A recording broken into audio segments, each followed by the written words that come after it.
Chambers here at the North Knox Warriors in his first year with the team. Coach, coming into this season, you knew you were going to have a lot of young graduate, a lot of good kids. Who's standing out for you now? Because offensively, you guys are putting up some huge numbers. We've got a couple of really good running backs. Phillips and Skylar Blue have done a bulk of the ball carrying for us. And I don't know how it could be the input because you're not really moving it at all.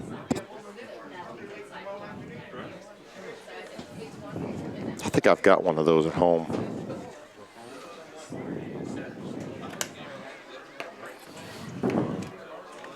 At least I know what I talk.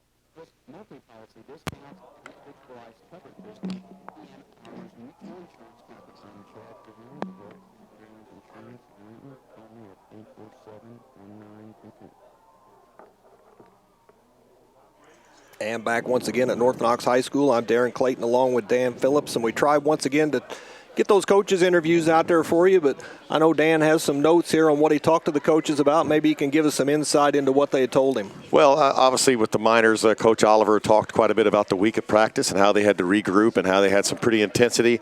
They want to be aware of the pass play. They're sure that North Knox has got some things up their sleeve to try that they haven't really shown it. And he actually, Coach Chambers did talk about how, they haven't really been able to they've got some passing plays, and he said people put 9 in the box, and so I think we're going to have to watch out for the tight end to hold down the middle a little bit. Their leading receiver is actually Ballou, and he's a sophomore, 5'6", 164. He has 3 catches for 105 yards, so that's your leading receiver with 3 catches. Actually, Justin Dye has 3 as well, so we have to watch out for that. The other thing we talked about was the offensive game plan for the Miners. During the course of the season, you just don't learn the plays, and then that's what you do. They implement more stuff all year, things that work, things that didn't work, improve on it. He said they're about at 70%, 7 out of 10 where they want to be in terms of the offensive playbook right now. We talked about the defensive line tonight, the trenches. And obviously Demo last week, Coach, calling you Coach, how about that? Yep. Once a coach, always a coach. But if I was not mistaken, 23 tackles is what I saw on that tackling chart. We're notoriously pretty strict on our tackle chart stuff. So for him to get 10 solo and 13, he was all over the field last week. So, but the other side of that, T. Pig has come in. He played offense last year. This year they got him on the defensive tackle side of things pretty much for most of the time. And he's been doing a fine job. We'll be without Zach Figley tonight, recouping from a little bit of a knee bone bruise. He should be back. He probably could play. Coaches want to take it easy on, take it safe. The other side of that is Ian Fonseca. He's out. He's going to be back tonight. He's practiced all week, and I know it's got to be good for him. He's a junior. Talked to Zach a little bit. No senior ever wants to miss any game, and of course against a rival like North Knox. But he looks like he's feeling pretty good. Looks like he could play, and I'm sure it's hurting for him to do it. But we talked a little bit about that. And as far as Coach Chambers, we talked about the defense, where they are now compared to where they were the first week. And he says, we'd like to think every week we've gotten a little bit better. They have to, these are kids that haven't seen a lot of action on the varsity. Even though they may be juniors, they really haven't seen many snaps. So he feels that they're getting better week by week. They got a pretty good guy in Price who can kick the ball. He got hurt in the first week. They got a freshman and 2 sophomores starting on the offensive line as well. So they're pretty young. Other than that, though, they look at Cole Tapiacular on the defensive side of things, and what they want to come out of the game is they want to be competitive. They want to install a little bit of live action against a team like Linton. They'd love to get a W, obviously, but if they can't, they want to at least be competitive. Kind of what Coach Helms was looking for last week. Well, I know last week I made you do the starting lineups in a pretty good rush, so I'll try to give you a little extra time tonight. Starting lineups for tonight's game are brought to you by Midwest Natural Gas. Midwest Natural Gas reminds you to call 2 working days before digging. So if you're building a new house or simply landscaping around the old one, call 811 2 working days before you dig. It keeps you safe, and it's the law. Well, we'll look at the offensive side for the North Knox Warriors. Dylan Hagemeyer, number 7, is a junior, 5'10", 150. As I mentioned, he's carried the ball 40 times, 121 yards, passed 12 for 27 for 256, 2 TDs. The 3-way running backs, Caden Fields, we've already talked quite a bit about him. He's 5'7", 155. Skylar Blue, 5'6", 164.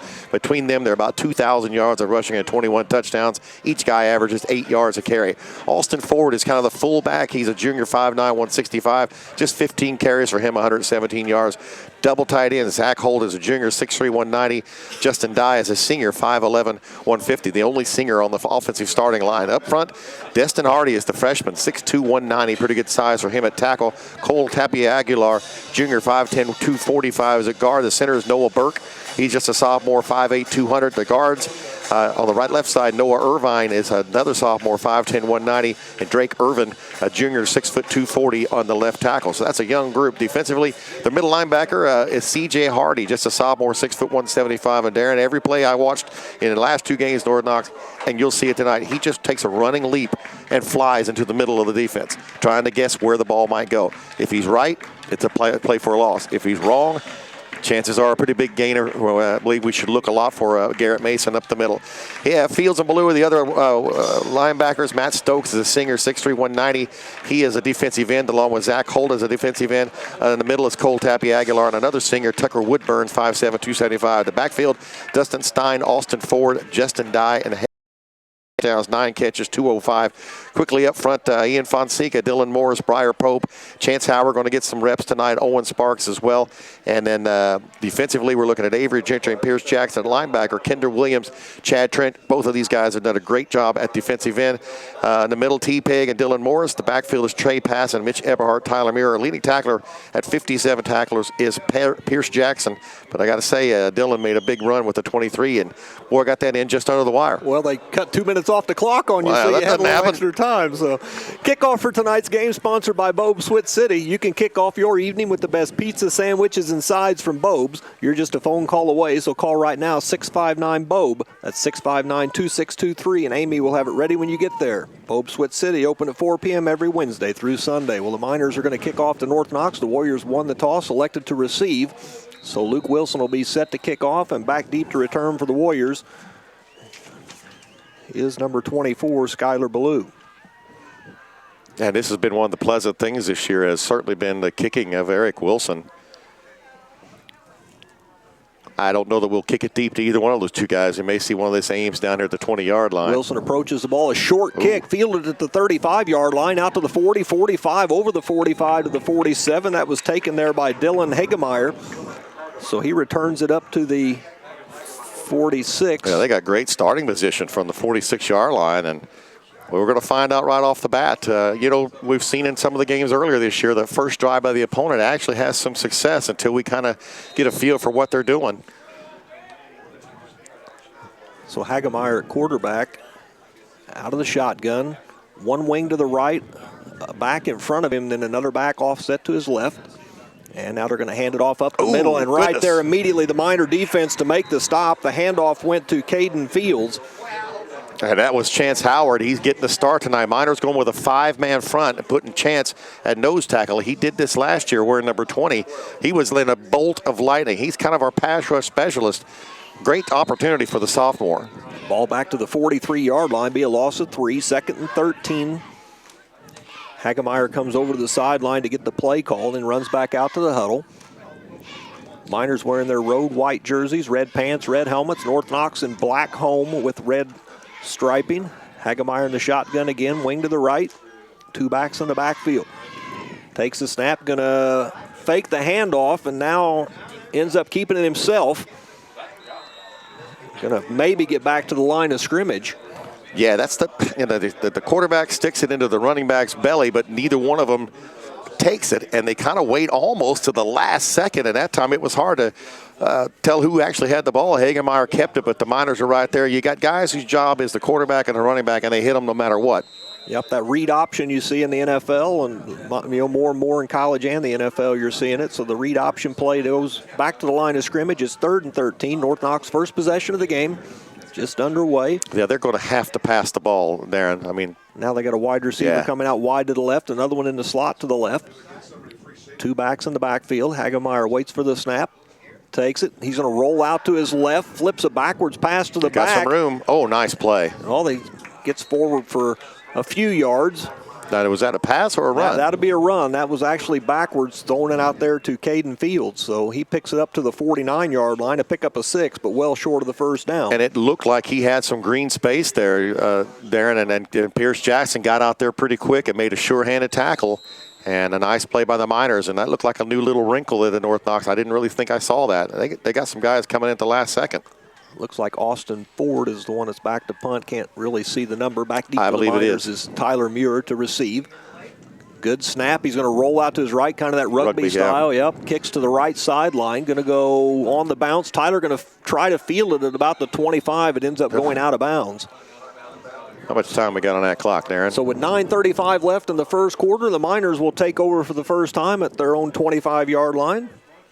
And that was scary again. Tyler kind of ran up on that ball, and I guess he saw that it was out of bounds, but don't want to take a risk. So the Miners' first possession here. Tyler Muir at quarterback. Going to be joined by Garrett Mason as a lone running back in the backfield. Mitch Eberhard on the right wing. Clothier out wide right. Pierce Jackson on the left wing. And out, we got a wide receiver to the left too. Handoff going to go to Eberhard. It's a fumble right into the hands of the North Knox player. So the ball popped out and literally went right into the hands of the North Knox player, and the Warriors are going to have the football right back. 66 on the recovery. At the 15-yard line, 66. Their numbers are kind of... It's hard to say. Cole Tapia Aguilar. We've talked about this several times, Darren. I mean, mistakes like that can cost you, and now we're giving them the ball at about the 15-yard line. So the Miners only keep it for about 7 seconds. 9:28 left in the quarter. North Knox takes back over on the Linton 15. Well, that's not what you want to see happen. Hagemeyer out of the shotgun. Runner in motion, going to take the snap, gives it to the runner coming to the left, cuts it back up the middle, going to get it over the 15. And maybe get a yard there. Skylar Ballou on the carry. Quickly tackled by Avery Ginger and a couple of Miners, but they got a good field goal kicker, so even if they don't get it in the end zone, 3 points is probably a good bet for them. And, well, that just that deters all that good hard week of practice when you come out and make a mistake right off the bat. So the ball goes up to the 14-yard line. It'll be 2nd and 9 after a Miner turnover here. Hagemeyer out of the shotgun. Fields in the backfield. Waits for the snap, takes it, and he's going to look to throw. Fires it to the right side, has the receiver out there. May have been batted away by the Miner defender. Comes up incomplete. Kendall Williams got a hand on that. Zach Holt, tight end. We talked about in the pregame show that he was a guy to watch out. Definitely showing that they got to go to the air. Now they got a 3rd down. They can get a 1st down at about the 5-yard line. 3rd down and 9. Once again, Hagemeyer comes to the sideline, then runs all the way back out, so he's getting that extra mileage. Yeah. Now they switch sides with the running back off to the right side. Kind of an odd set, really. Yeah. Well, it reminds me quite a bit of what we used to do several years ago, that single kind of wing. Going to fake the handoff, going to keep it himself this time, and may get a yard or two. Going to be stopped by the Miner line. Well, certainly we're seeing the Miner line to dominate up front. Chance Howard was back there, but you could have given that tackle to about 4 or 5 different guys, and now they're facing a 4th down. I see no sign of Price heading out to the field. So, you got to try to take advantage of this. And once again, this is where you might see any kind of a weird play that they save up for this kind of incident. 4th and 8. 8:14 left in the opening quarter. North Knox trying to capitalize on a Miner turnover. Has it at the 13 of the Miners. Well, this would be a great stand by the Miner defense to help that offense out. Hagemeyer out of the shotgun. Takes the snap, a little high, gives it up the middle to Fields, cuts it to the right side, gets down inside the 10. He'll be well short of the 1st down. Had a little bit of room that time, but the Miners were able to get there. Number 8, Pierce Jackson, led the charge, and the Miners get lucky. Well, they don't get lucky. They do a good job defensively, but this is exactly what we were talking about. If this is North Vermilion and you're giving them the ball at the 15, this is Perry Central, West Washington. Yeah, it's probably going to be 7-0. So the Miners do get it back. They'll take over 1st and 10 at the 9 with 7:50 left in the quarter. Muir again out of the shotgun. Eberhard right, Jackson left, Mason beside him, Clothier wide to the right. Snap goes up the middle to Mason. And he's going to get it out over the 10, maybe out to the 13-yard line. Where do we start that at? Started at the 9. The 9-yard line. They get it out to the 13, it looks like, so we'll pick up a 4. We'll make it 2nd down and 6. Yeah, I would expect a game like tonight, we'll see a lot of Garrett Mason. Miners look over to the sideline to get the play call. Same basic set we've seen all year. 2 wings. Jackson in motion. He's going to take the handoff, cuts it up the middle, gets it to the 15, maybe out to the 16-yard line before he's brought down. Just by the ankles, number 59, Matt Stokes, a senior leader on that team, makes that tackle. Miners now with a big 3rd down. So the ball out to the 16-yard line, another 3 yards. So we'll call it 3rd and 3, maybe 4 here. So big play for the Miner offense. Muir out of the shotgun. In motion is Jackson. He'll take the handoff, cuts it up. He's going to get the first down out over the 20 to the 25, out all the way to the 28-yard line before he's hauled down. Nice hard run by Pierce. I don't know that there's ever a play that Pierce does not run the ball hard. You're not going to get him down initially, and he's going to try to get out of there. Look like that tackle. They got big numbers on the back of the jersey. 52 is Jasper. No, that can't be Jasper. Jasper Conrad. Yeah, it might be. How about that? Jasper Conrad. So the ball to 28, 1st and 10 for the Miners, their first down of the evening. Muir takes the snap, going to give it to Eberhardt, going to the left side behind the offensive line there. Gets it out over the 30, maybe to the 32-yard line. Not a whole lot there. Miners just getting 2 and 3 yards at a time other than that Jackson carry. Looked like 24, Ballou was in on that tackle as well as the number 12 on the outside, Austin Ford. And it looks like they're going to get him out to the 33. So a pick up a 5, make it 2nd down and 5 for the Miners. Clothier comes out wide right again. Muir takes the snap, fumbles it around. The ball ends up in the hands of Mason. He comes to the right side. There is a flag back up the middle. Got a flag right off the bat, right at the snap, right at the 35-yard line. It came from the back judge, so kind of an odd. I don't know what they call that. Chop block? I thought you could chop block. So they'll mark off some yardage here against the Miners. That flag, like you said, I don't know how he had time to block anybody. Yeah. That flag came in quick. Well, I've noticed watching the film sometimes that we'll hike in and everybody go right down, but I'm pretty sure they're calling that a chop block. Now, they've got these officials' mics, so we ought to be able to hear it. High-low, that's what it is. Darren, you know, if you're in contact with a guy high, you can't have somebody come low. Going to go back to the 20-yard line where you can hear the wind on that officials. Yeah, definitely a windy night here tonight. A little bit of rain in the air. Well, this is one of those penalties. Now we've had the turnover. We had two balls now that have hit the ground. We lost one, and now we got a penalty that pushes us back to the 20. It's going to make it second about 18. Yeah, quite a distance. Muir out of the shotgun. Takes the snap off his face mask again. The ball on the ground.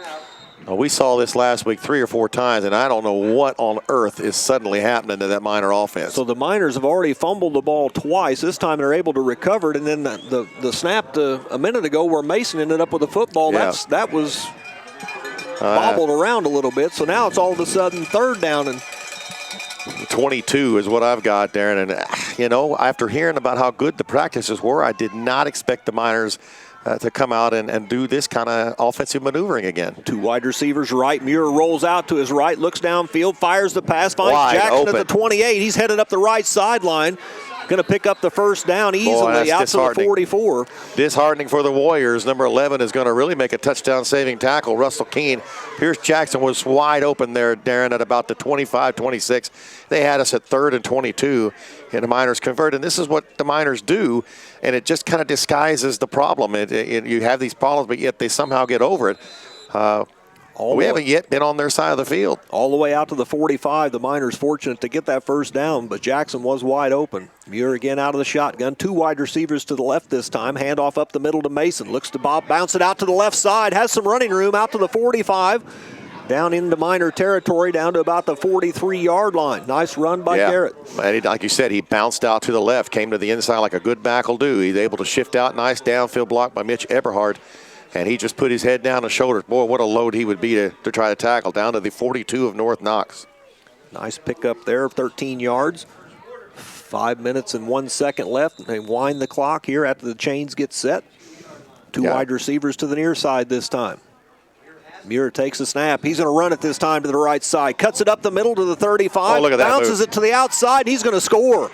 Down to the 10, the 5, and into the end zone. Man, he is just so hard to bring down. I don't know how you call that. Would you call it? It's not really it's a kind of a jump stop like you see in basketball, and he goes to the right and shifts almost on a dime to the left. The defender's on the ground, and he outruns everybody for a 42-yard touchdown. 4:44 left in the first quarter. The Miners put the first points on the board. Tyler Muir with a 42-yard touchdown run. And Luke Wilson on to add the extra point here. Back comes the snap, just a little high, hold down, kick is going to be good. So Luke adds another one. And once again, with 4:44 left in the first quarter on the Highcom Security Services scoreboard, it's Linton 7, North Knox 0. We'll be back in 30 seconds. This is a Media 5 Sports production. Yo, delicious frozen yogurt in Linton is the perfect destination for a cool, good-for-you treat.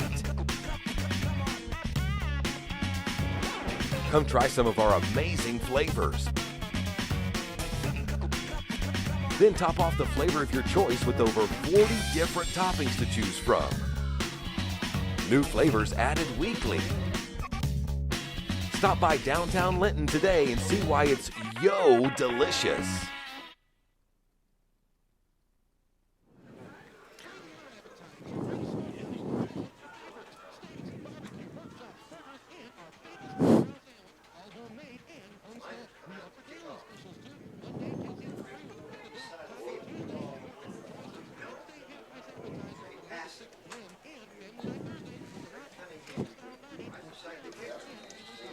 Oh, that. Excellent. I didn't see that. And back once again, the Miners get ready to kick off here. Luke Wilson will tee it up at the 40-yard line. Last time the Miners elected to kick short. This time they go right down the middle of the field deep. Ballou takes it at about the 15-yard line, coming to the near side, looking for a hole, finds it at the 30, and out to the 35, and had him by the back there. See if they, I don't know if there's horse collar tackle or not in high school, but that was pretty close to one. He thought about reaching in there and getting that flag out. That was an 8-play, 49-yard drive by the Miners, 3 minutes and 6 seconds, and really a mistake-prone series. It really was. I mean, like you said, we almost mask our mistakes. Yeah. So when you go back and look at it, all the coaches aren't going to miss it by any chance. They're going to know right away that it's not a pretty thing, and we save ourselves by having a nice big play. 35-yard lines where the Warriors take over. Hagemeyer out of the shotgun, takes the snap, going to give it to the right side to Fields. Who's got a hole? He's got some room out there. He's going to get near the first down, out around the 45-yard line. Well, that's the first glimmer of any kind of running success they had. They're going to mark it a yard short of the first down, pick up a 9, going to make it 2nd and 1 at the 44. That was tackled by Passon and Williams, but that time they were able to create a hole out there. So once again, North Knox lines up. They've got a running back in between the center and the quarterback. He's actually obviously off to the side, but he is in between them. Then the other back deep to the left side. There's the snap, going to hand it off again. Now we got a quick flag this time. Drops him back. Dylan Morris, first one there. Looks like Chad Trent came in, but that flag came in right at the line of scrimmage, and we got a hold. Holding on North Knox. So that'll back them up to about probably the 34-yard line or so. Going to make it a 2nd down and 11. Well, they did kind of lose a yard on that play, but you would think 2nd and short, you'd push them back. So they are marking off that penalty. They do put the ball down at the 34-yard line. So 2nd down, 11. Like you said, the ref. You hear that wind on sure that referee's microphone, trying to check the flag down here on the end of the field. And it's not blowing real briskly, but. Well, they kind of shot themselves in the foot at a 2nd and short. Now they got a 2nd and 11. Hagemeyer out of the shotgun. Takes the snap, gives it off right side again to Fields, out over the 35 to the 40, out to the 42-yard line before he stopped. So another nice run. He had to kind of go around to the outside, and a tackle out there, Gentry, and a whole host. Muir got out there as well, but able to get back a lot of that and gives them a nice setup for 3rd down. So all of a sudden it's going to be 3rd and about 3, maybe 4. Ball around the 42-yard line. 3:15 still remaining here in the first quarter with the Miners on top 7-0. 5 carries, 24 yards now for Fields, who really every game this year has ran for huge amounts of yards, only had 50-something last week, so Lincoln did a good job. Ballou had 147. Hagemeyer again out of the shotgun. Takes the snap, going to give it left side this time to Fields, cuts it up, going to get close to the first down, maybe on second effort. I think he got it. I think you do too. Looking at the official on the far side. I think 2 officials both showing over the 45 out to the 46-yard line, so a good hard running by Caden Fields. And North Knox has their first down of the evening. First one of the night, and I bet they wish they could get that back down there when they were at about the 9-yard line. But, you know, North Knox, they like ball control. They like chewing time off that clock. Well, already down to 2:40 left here in the first quarter, so you can already kind of see that. Yeah. Hagemeyer out of the shotgun once again. Takes the snap, gives it off again to Fields. Coming to the near side, out over the 50 to the 49 in minor territory. Muir has to come up and make the tackle from the safety, but now all of a sudden, where the first 2 times they had the ball, they were not able to do anything. Suddenly, they're able to pick up 5 and 6 yards a carry at the minor 49-yard line. Yeah, doing a nice job of picking up yards here, giving themselves manageable. Yeah. You know, you wonder if they'll hit us here in a minute with some kind of a play-action pass. You know they've been preached that all week, the minor defense, to be aware of that, but it's just only nature to try to cheat up there. They've tried it a couple times going to Holt down deep, but if you're getting 5 or 6 yards a carry, they're going to be more than happy with that. Once again, Hagemeyer out of the shotgun. Runner in motion is Ballou. Fake the handoff to him. Up the middle it goes to Fields. And he fights forward maybe for a couple of yards down to about the 47-yard line. Well, we got a Warrior getting up, not getting up. Well, he's up now, but he looked like he was in a little pain. Maybe got a stinger. That was T. Pig, 62, coming over and making that tackle.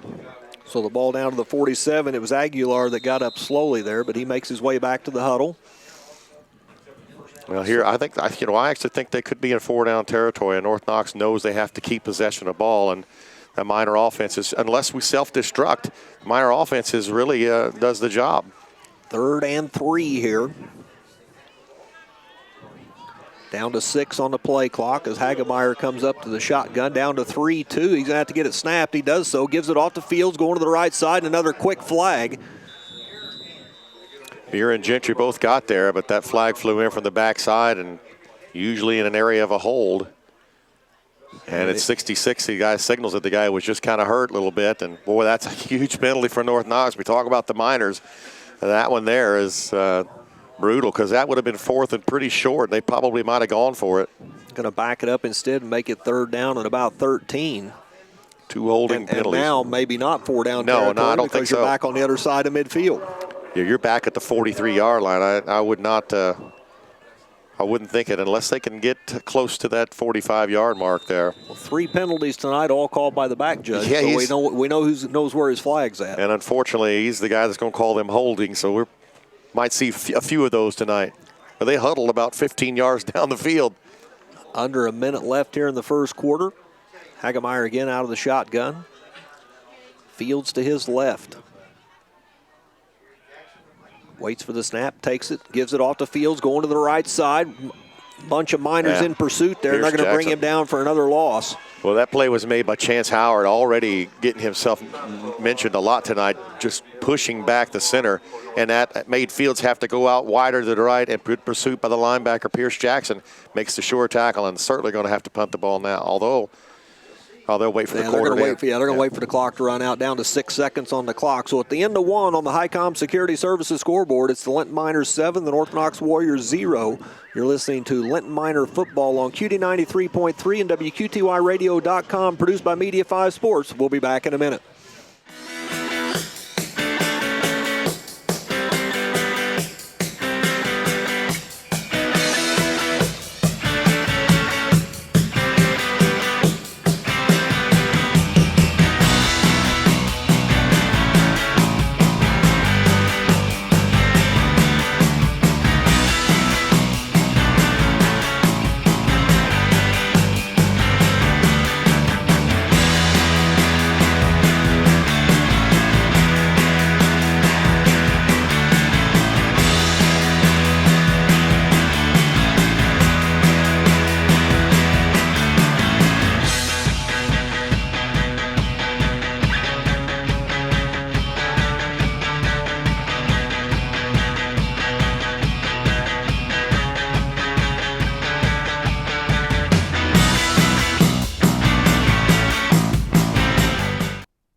Back once again at North Knox High School. I'm Darren Clayton alongside Dan Phillips, and North Knox will swap ends of the field. They'll head left to right for the second quarter, and they will punt here on the first play of the second quarter. Austin Ford will drop back to punt. That's number 12. Yeah, Austin you got Ford. It, yeah. Miners had 51 yards that first quarter. North Knox with 33, so not a whole lot there other than the fact the Miners really didn't have the ball a lot. And we're ready to get this second quarter underway. The snap is good. The kicker going to knock it right up the middle of the field. It lands at about the 30. Tyler takes it on a hop at about the 22. On the move on the right side. Still on his feet at the 40. Oh, man. And finally going to be stopped just over the 40, maybe the 41-yard line. A lot of black jerseys down there, and Tyler gives it 100% every single time, sometimes a little more than what you would like to see him do. Gets out to the 40, but that one took a nice high hop. You knew he was going to grab that one. Yeah, I'm sure the coaches would still kind of like to see him maybe catch that in the air. Yeah. Maybe with a little momentum headed upfield as he gets there. But first and 10 at the 40-yard line, just underway here in the second quarter. And the Miners with their usual set. Clothier to the near side here. In motion is Jackson. Eberhardt, rather. He's going to take the pitch on the left side, and they're going to bring him down for a big loss. North Knox defense all over that one. Jasper Conrad leading the charge. Well, number 24, Caden Fields got out there, and the thing about it is, Darren, there were 4 white Miner uniforms in front of Eberhardt. Somehow Fields was able to get through there and make the gigantic loss. That's not going to help the yards per carry average for Mitch, who's up over 12 yards, and kind of a disappointing offensive effort there. So they're going to mark it at about the 32, 33-ish. We'll call it the 32, so a loss of 8 going to make it second down and 18. Right now we're doing exactly what we did the last 2 weeks. Our offense is just not looking very sharp. 2 wide receivers to the right. Handoff comes to the left to Eberhardt. He's got a blocker in front of him. Sheds 1 tackler, and he's going to get to the first down marker. Now they're going to mark him just short, I believe, at the 49. Had a nice lead block out there. I believe that was Owen Sparks, number 7. It might have been Fonseca. And the guy got by him, and Mitch kind of shunned him off and slowed him up just enough that Field was able to get there, but he got almost all of that back. Going to be third down and 1 from the 49-yard line. And again, there we have a play that's kind of not a good play for us, and then all of a sudden he gets 16 yards on the next play. Eberhardt on the right wing, Jackson on the left, Mason in the backfield, going to take the handoff up the gut, gets the first down, still driving for yards, trying to get down, gets near the 45, going to be marked at the 46-yard line, and the Miners have another first down. That's trademark Miner running right there. You just kind of get hit, then you drag a guy through. The tackle by Tucker Woodburn, one of the few seniors out there on the starting lineup. But the Miners, again, they have a 2nd and 17, and they're able to have a couple nice running plays and get out. Now the Miners go a little different. Pierce Jackson wide to the left, Clothier wide to the right. Eberhardt on the right wing going to throw the pass. Muir looking to the left side, has Pierce Jackson wide open and just overthrows him just by a little bit, overthrows Jackson. Boy, the defender had fell down. Number 13 is Matt Howder. Fell down, and Pierce was wide open. I think Muir actually threw it before 13 fell down, but just a hair out of reach. I really think that when the defender fell down, Pierce had to step over him just a little bit. Might have made the timing off just a touch there. So 2nd and 10 now from the 46-yard line, North Knox territory. Back to the normal set. Eberhardt in motion. He'll take the handoff, cuts it up the middle, and there's that flag from the back judge again. And Mitch is going to score, but I think it's going to come back for another hold here. Oh, my gosh. That's boy, there we go again, Darren. I hate to harp on such things, but there's 6 points taken off the board by a holding penalty. Yep. And Ian is kind of looking at the official like, what am I doing? And Tyler steps in to Ian and says, calm down a little bit. But, boy, that's huge. That was a 46-yard run. Instead, it's going to be 2nd and 20. Mentally, how does that affect you as a running back when you just bust open a 46-yard play and it's got to come back? Yeah. Now, people will say that hole was that big as a hole. I don't even know that he was touched. Yeah, I don't think anybody touched him. I mean, can't make you feel good, to go that far and make the nice run and then end up not getting the credit for it. So all the way back, the ball goes to the 40-yard line. Called a chop block again. Oh, that's the second one of those that they've called. Yeah. So the ball back just all the way back to the Miner 40. Is that possibly correct? So well, that's 15-yard penalty. 20, so 2nd down and 25. Well, that's the kind of thing you wonder if their coaching staff hasn't talked to the officials before the game and said, watch for this chop block. Something they've picked up on film. Muir, and the snap goes through his hands. He picks it up. Now we got a whistle. What in the world is happening? What's the whistle for? Well, we got lucky. We absolutely got lucky on that. Let's see what the call is here. Offsides on North Knox, so it wouldn't have mattered anyway. No. So. I mean, Tyler was going to recover the ball. It was in his hands, but just a matter how much of a loss it was going to be unless he could get himself free somehow. Which with Tyler is always a possibility, but still the ball went right through Tyler's hands, and it is raining out there pretty good. Yeah, actually the rain's coming down pretty hard now. But we did have a different referee throw a flag finally. Yeah, and thankfully so, because that was going to be another 10-yard, 15-yard loss. So once again, the rain's picked up here in intensity. Muir's going to take the snap, gives it. No, he fakes the handoff, rolls out to his right. He's going to keep it, has a blocker out in front, all the way to the 40, down to the 35. He's gone now.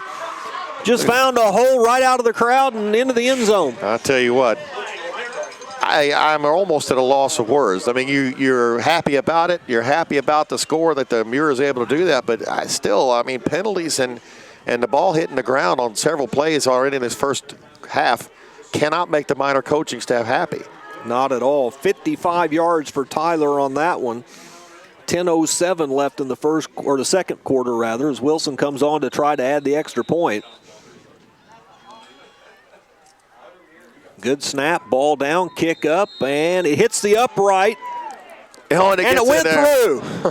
Luke Wilson adds another extra point. It hit the left upright and got through, so he keeps his streak alive. Streak going, yeah.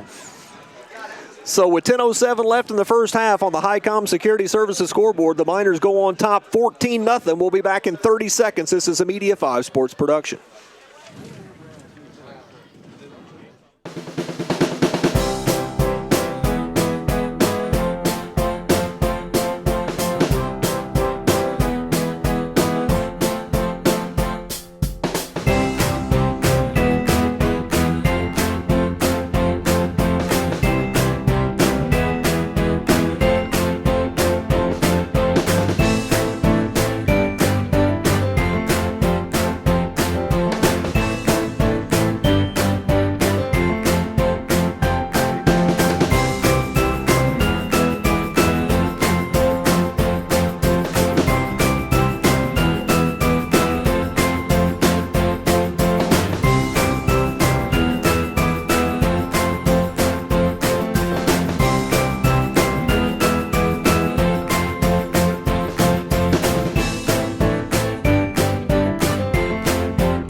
A team stat there. Yeah, if it goes through his hands and it's a good snap, it's on him. Yeah. So ball going to be teed up again by Wilson at the 40. He makes the approach, kicks it away, and it's another short kick going to be fielded at the 35, and that player's just going to go down with it over there. So North Knox will take over at the 35. That was number 11, Russell Keene. He didn't have much of an interest in trying to run that. No.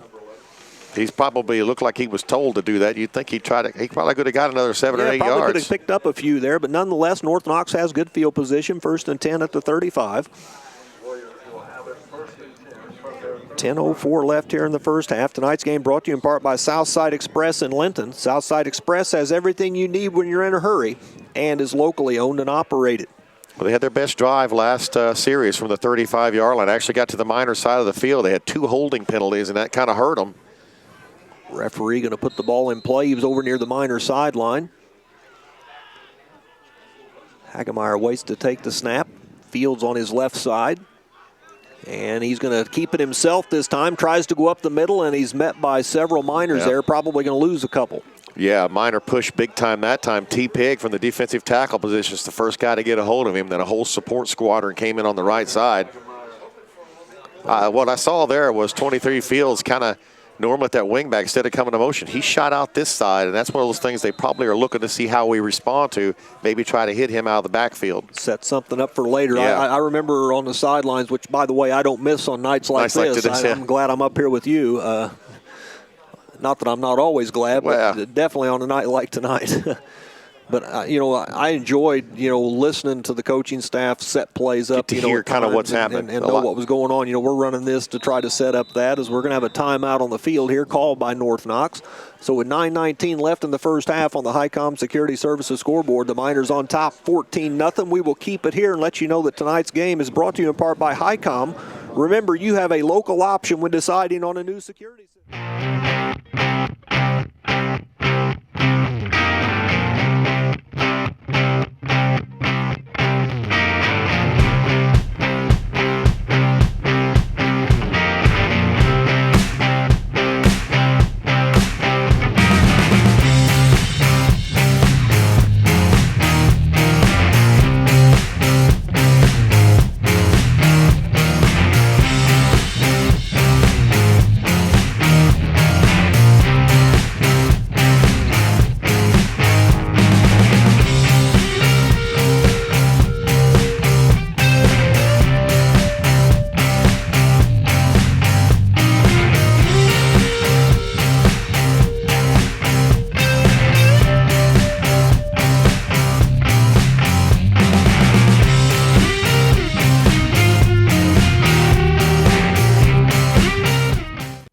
44-0, a doozy of an effort by the Miners.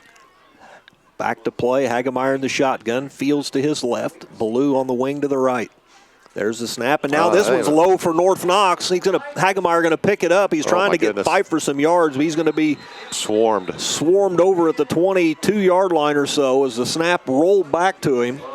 Well, it's happening to them too. They've kind of shot themselves in the foot with a couple of holding penalties. Didn't get in the end zone when they got the ball at the 15, but they're a young team, and you kind of somewhat learn a little bit with that. You don't expect it from what Linton's doing. That ball rolls all the way back to the 22-yard line, so a loss of about 11 there, going to bring up third and long, third and forever. They got to get all the way up to the 45, so about 23 yards to get a first down. And now when I had the binoculars right on him, and it just went right through his hands. And he had Fields back there with him, but nobody offered any help for Hagemeyer. There was a lot of white jerseys back there. Hagemeyer waits the snap, going to give it off to Field with a double handoff. Ballou taking it to the left side, a little bit of running room, gets it out to the 25-yard line. Not going to pick up much for what looked like might have been there. It looked like it had an opening. That looked a lot like the play he got 60-some yards against Lincoln, but Pierce Jackson was over there as well as Mitch Eberhardt and made the sure tackle. They're going to mark it at about the 24-yard line, so only picked up a couple in the North Knox punting unit back out on the field here. Wet conditions punting the ball, you know, it's been raining pretty good and solid out there. It was first of the rain that we've seen this year at a game. Yep, first bad weather. You know, of course, temperature-wise, it's definitely football weather, but we know it's going to get worse. Yes. Back deep once again to punt is Austin Ford. Muir back for the Miners. Good snap. He comes out to the right, punts it, line drive punt this time, coming to the near sideline. Tyler's going to pick it up at the 44. Looking to go to the right side. There's a block in the back. They didn't. Yeah, there's the flag. Yep, that was a good call. Tyler still on his feet, gets down to the 35. So that's going to come back. The ball at the flag sits at the Miner 49-yard line. And so, I mean, he doesn't get credit for that long return, then. It just gets the credit He gets credit up to the 49-yard line, yep. And he made a nice effort. He got down to the North Knox 35-yard line. I think that was I'm not going to say who I thought hit that, but yeah. Well, you called it right off the bat as soon as you saw it. Yeah. So they're going to mark that back from the 49-yard line. So it'll probably put it, I believe, at the 39. I think that's a 10-yarder. And he puts it at the 39. So the Miners will take over first and 10 at their own 39-yard line with 7:19 left in the first quarter. First half. I guess I'm so used to quarters lasting a little longer. Yeah. Well, we're already racking up the penalties already. Clothier out wide to the right side. Muir out of the shotgun. Normal set. Jackson on the left wing. Eberhardt on the right. Mason in the backfield. Joins Muir. Eberhardt in motion. Going to take the handoff. Cuts it up the middle to the 45. out to the 48-yard line, 47-yard line as the North Knox player tried to strip that out of there. Yeah, a lot more taught of that. Tappy Aguilar, 66, the first one there, and I believe it was Ford, 12, that tried to get over there and pull that ball away. They're going to set it at the 47. It'll be a pickup of 8, make it second down and a long 2 yards. Mitch is getting a lot of carries tonight. You say out to the 47-yard line. That is 5 carries. 4 carries, 22 yards. He had a touchdown called back on a chop block. North Knox has a guy look like may have been in the neutral zone. Instead, Mason up the middle, has the first down on the right side. Bulls ahead at the 45, down to about the 43-yard line. Another first down for the Miners. Just chewed up yardage there. Kind of comes in at an angle, shoots through that tackle. I'm not sure what gap that would be. We didn't have such things as gaps in my day. Nice hard run by Mason. Set it down at the North Knox 44, so a pickup of about 9 there. As time continues to roll here in the second quarter. It looks like, well, it's still coming down rain-wise. Should mention that we're seeing Avery Gentry. It looks like 41, Luke Miller at the tight end positions tonight for Zach Figley. Good to see Ian Fonseca out there. He's already little, but when he lines up next to Dylan Morris, it makes him look even smaller. 2 wide receivers to the near side. They hand off to Jackson going to the right. He's out to the 35. Ooh, nice tackle. And he's going to be brought down right near the first down marker. Yeah, he looked like he was on his way for touchdown, and a nice tackle out there by number 11, Russell Keene, gets up a little gimpy.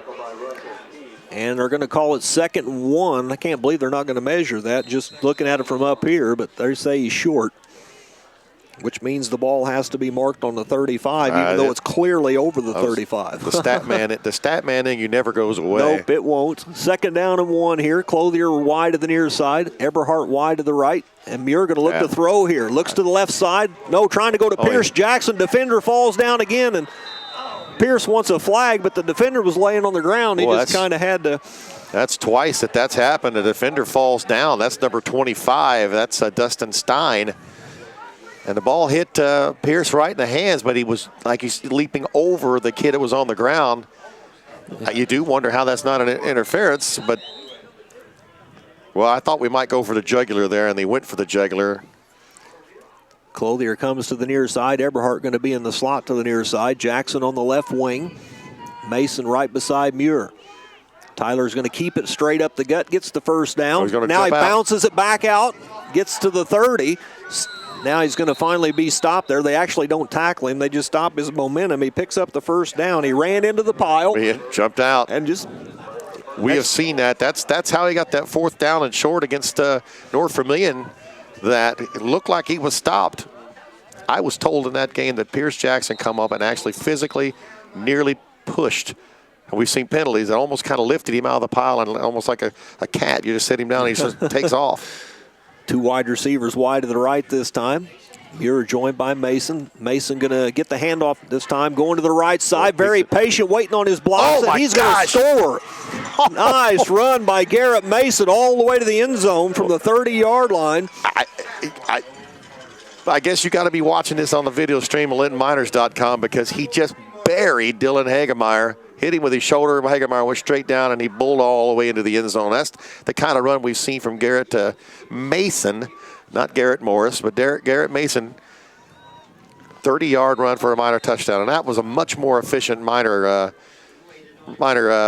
drive. 6 carries, 51 yards, and that's another nice kick by Luke Miller. Luke Wilson. Wilson adds the extra point. So with 5:03 left in the first half on the Highcom Security Services scoreboard, the Miners have increased their lead to 21-0. We'll be back in 30 seconds. You're listening to Linton Miner Football, produced by Media 5 Sports. Yo! Delicious frozen yogurt in Linton is the perfect destination for a cool, good-for-you treat. Come try some of our amazing flavors. Then top off the flavor of your choice with over 40 different toppings to choose from. New flavors added weekly. Stop by downtown Linton today and see why it's yo delicious.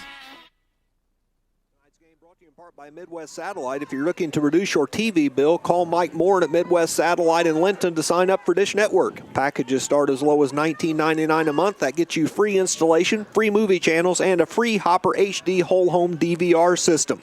He will even pay $50 on your first bill. So don't call those out-of-state numbers. Call Mike Moore at Midwest Satellite, 847-8848.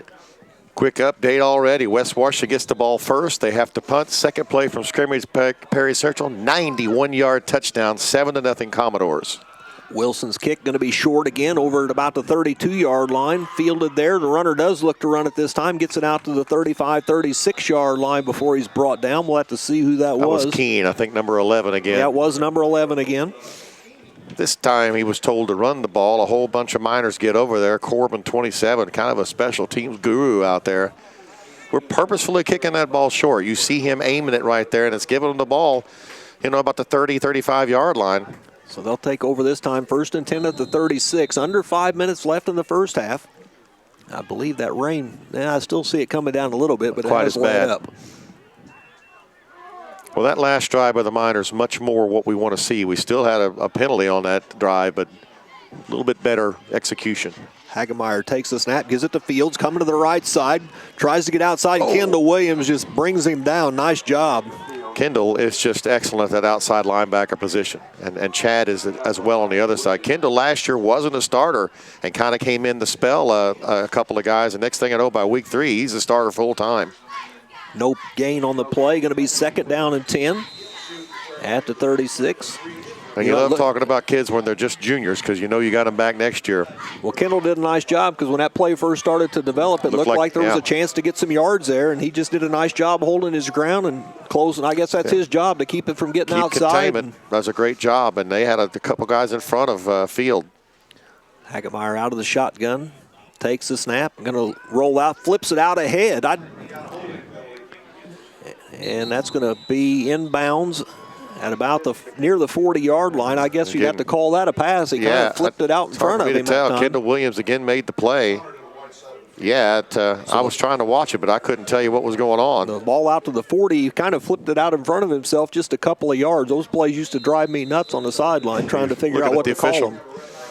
Well, he gets out to the 40-yard line, and that would essentially be their first completion of the night if that's actually a pass play. 23 was the receiver, Field. So that'll be 2nd down and 6, or 3rd down rather, and 6. Well, they desperately need to get a first down to keep the ball out of the Miners' hands. Yeah, they got to kick off to start the second half. And now they put it forward out to the near side. Some odd movement there. And now down the field and knocked down. Intended for Ballou, defended by Williams, but getting into the backfield was Garrett Mason real quick, put pressure. Kind of forced that ball, but that looked like that might be picked. Pass was just a little wobbly. So now North Knox will be forced to punt it again here. And the clock stops.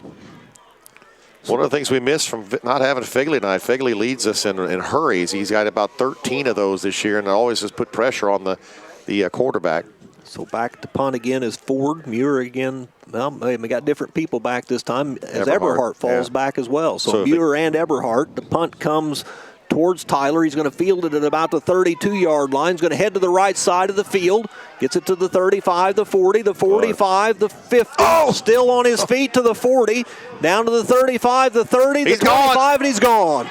My goodness. Touchdown, Tyler Muir on a punt return. I don't even know what Fielded that at the 32, so we'll give him 68 yards on that. I'll tell you what, several kids had a shot at him. There was a crushing block on the Linton Miners sideline on a kid trying to catch him, and I didn't see who it was, but Tyler made that play. Anybody else is going to go out of bounds over there, and he did that step. I don't know what we're going to call that step, and turned it on, got away from another guy and went down the sidelines. So Wilson on for yet another extra point here. 2:56 left in the first half, and now it's a Miners 27 rather, North Knox nothing, pending the extra point here. Well, that's how quickly it can happen, and that's why I guess you want Tyler to catch that. And Wilson adds another extra point. So with 2:56 left in the first half on the Highcom Security Services scoreboard, the Miners extend their lead to 28-0. We'll be back in 30 seconds. You're listening to Linton Miner Football on QD 93.3, produced by Media 5 Sports.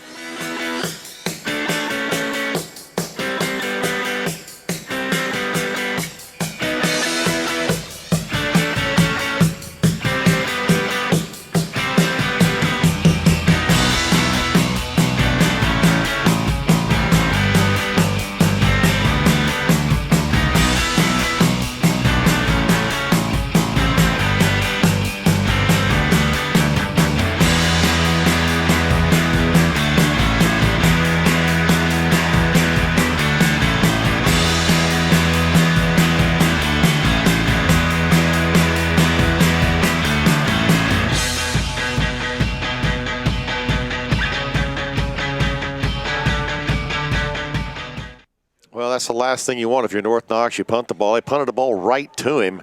Probably something you don't really want to do. Put Eberhardt back there with him, so if they kick away, but they didn't kick away, he went left to right down the sideline, got a couple of great blocks. 68 yards later, it's Miners 28-0 at the 2:56 mark of the second quarter. 7-0 after one quarter, Darren, and Miners have kind of poured it on the second quarter. Been a good quarter for them after some issues there to begin the ball game as Wilson gets ready to kick it off again. There it goes. And another short kick, and this time they're going to down it again at about the 37-yard line.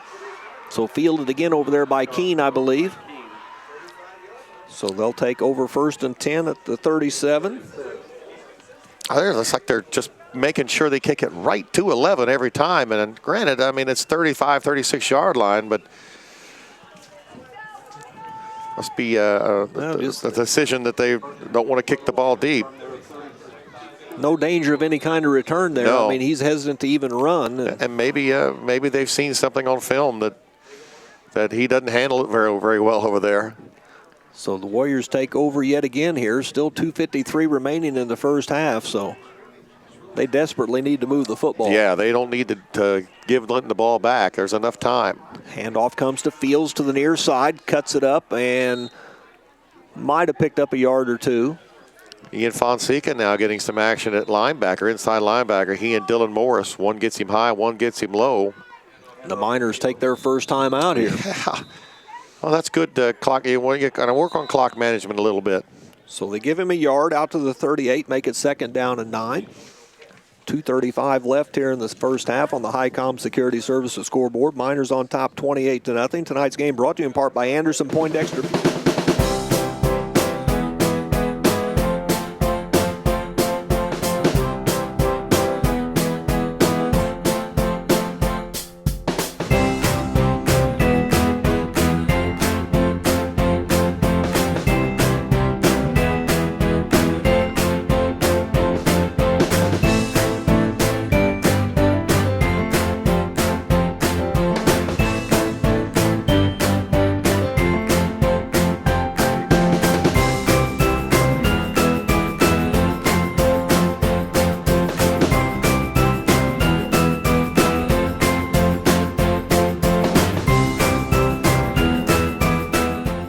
Give them anything. It's a source of pride for the Miner defense. They're not going to want anybody on that North Knox side to get any kind of yardage.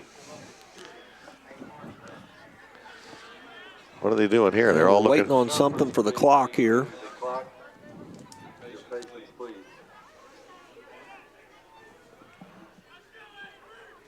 Waiting to see what they want done with it here. Well, I hear tell at Memorial Stadium, Indiana, sold out for this Ohio State contest. That, always good when you got the -- 1 team coming Sure in for a game. And I'm sure Ohio State, that's not that bad of a drive from Columbus to Bloomington, so I'm sure there'll be a lot of red, but it may not all be IU red. A lot of scarlet going in there instead of crimson. We'll see what IU's got, though. I mean, they have not played the type of team of Ohio State, and at the same time, they've played some teams that you kind of would expect them to really kind of beat. Western Kentucky's a solid football program, but they've won on the last series at 2 of those games. So I hope they show up. 10 seconds back on the clock's what they decided to do here. Different back in the backfield as Ballew's on the sideline right now. Fields takes the handoff, gets it out over the 40 to about the 42. Expect to see a timeout here. If you called one, why not call another one? There it goes. Chad Trent makes that tackle. So Ballew going to check back into the ball game after taking a play off there. The ball marked out at the 42-yard line. Pickup of about 4. Going to make it 3rd down and 5 here. So the Miners with an opportunity to get the ball back. Now we're back down to 2:35 again, as it was 2:45. 10 carries, 33 yards is what I have Fields with running the ball so far. And looking at the Warriors, other guy there, Ballew, 4 carries, 7 yards. Hagemeyer's got that -12, so they just have 28 yards of rushing the ball. And they got the one little pass play that was kind of almost just a pitch. Flip ahead, right. You must have had fun in the Carazia days when the guy would come in motion and just throw it up in the air. I mean, it was essentially a handoff, but if the ball hit the ground, they ruled it an incomplete pass. I had different referees tell me different things on different nights about what they would call if that did hit the ground. 3rd and 5 here. Hagemeyer going to take the snap out of the shotgun, joined by Fields. 2 wide receivers to the left. And there's a snap. Going to give it to the right side again. Gets it to the 45, out to the 50, and going to pick up the first down. Gets the first down, and that kind of stops that timeout session for the Miners. Passing comes up, makes the tackle, but Fields is a good hard running back, just a junior. Gets it to the 47, going to pick up 11 yards in the first down. So North Knox now, the Miners won't use those timeouts. Nope. 11 yards, that's by far, that's definitely their best play of the night. They had a 9-yard gain earlier, 11 yards, and now they're thinking to themselves, hey, we got time on the clock. Let's concentrate on scoring. They're going to put a couple of guys out wide left. It looks like Ballou and Keene are going to be out there. Hagemeyer out of the shotgun again. Takes the snap, gives it to Fields again, coming to the right side to the 45 to the 40, and going to be brought down to about the 39, and they keep the clock moving. So he didn't get out of bounds. Passing makes essentially a touchdown-saving tackle out there, which back-to-back pretty good-sized gains by Field, and now he's up to 52 yards rushing the ball. Pickup of 8, going to make it 2nd down and 2, and they found something they like about coming to this right side. They split guys out to the left side, and evidently it draws enough guys over there, but he just takes the handoff and goes to his right side and then tries to pick kind of a zone read area out there. Try to keep an eye on how they're blocking Dylan Morris on these plays to keep him from getting out there and making the stop. Hagemeyer out of the shotgun again, and again they're going to. Same play. Now this time he cuts it up the gut. And look who he runs into. Going to be close to the first down. Yeah, he cut back against the grain this time and ran a little bit more resistance. Chanstower at 52, and now the Warriors are going to call a time. Oh, they're going to measure. Probably have to measure that. That's down. They're going to look across there. My guess is they'll have to bring out the chains. So. Nope, they're going to wind it. They say he's short by I can't believe you can eyeball that and see it. The ball mark, he may lay it down there, and it may be a first down now. So I guess you'll have to call it to 38 to pick up a 1. Going to make it 3rd and 1. They got to kind of hurry up a little bit now. They give it back to him again. This time he's, quick tackle again. See where they spot it. That was Gentry, 31, that got in there by the ankles. It looked like he got enough with the officials right at it. And they're looking again. The clock, he's getting a question. Clock is running. Now they're going to stop it, and they're going to have to measure this time. North Knox coach can't be happy that they let the clock run a few extra seconds. They're trying to look at it.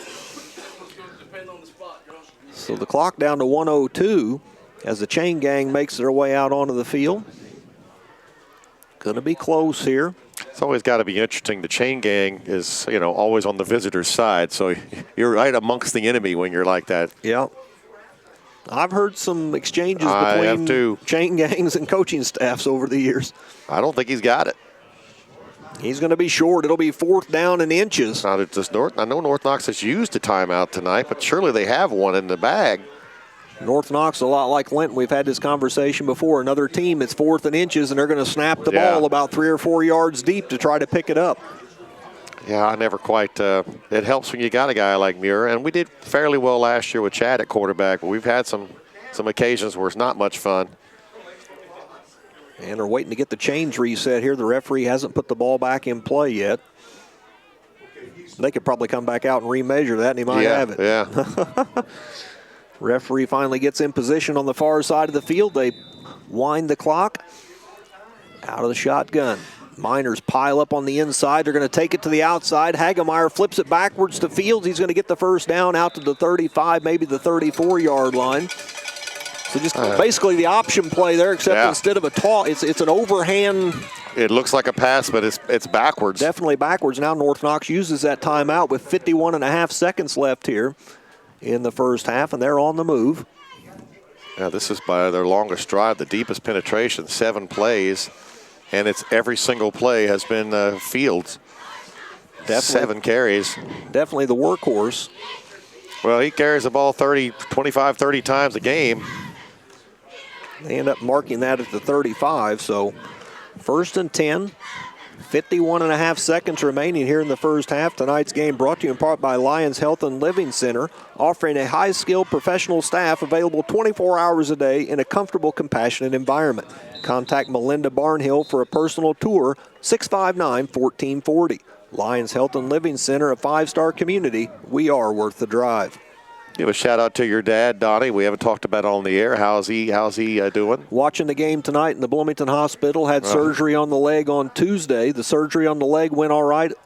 Complications with some blood clots in the lungs, had to spend a couple of days in ICU, but on the way to recovery.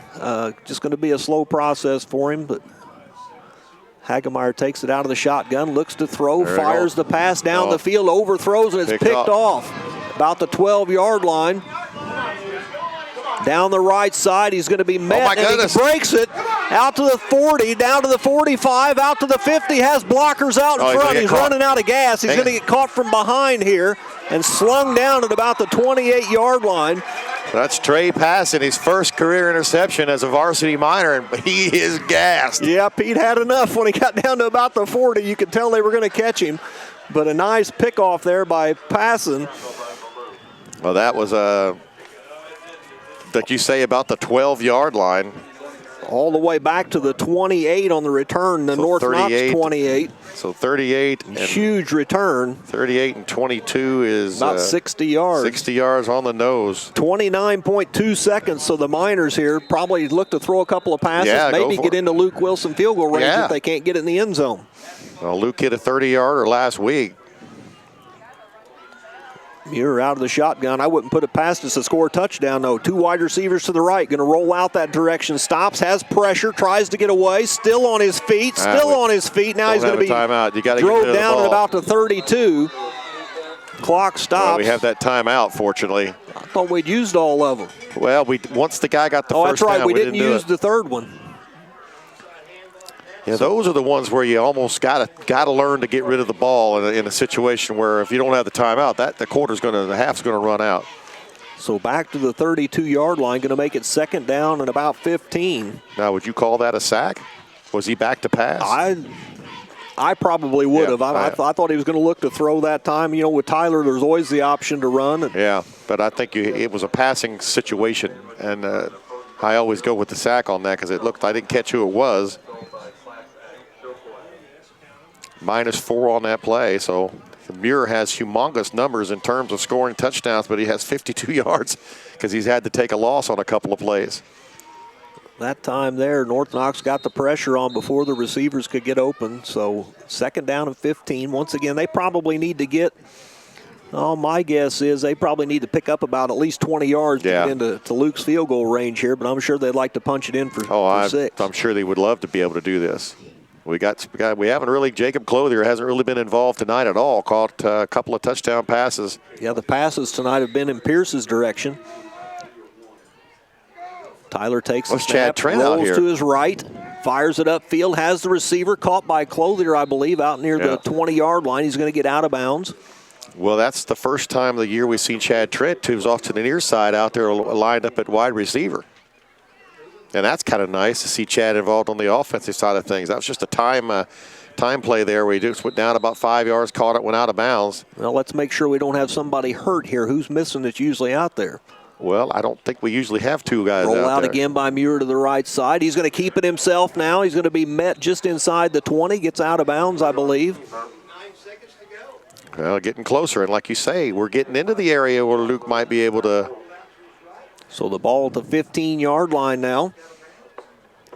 Down to 9 seconds. So something here, if they're going to get him out there, is going to have to be quick and out of bounds. Yeah, and he may go with that quick pass out.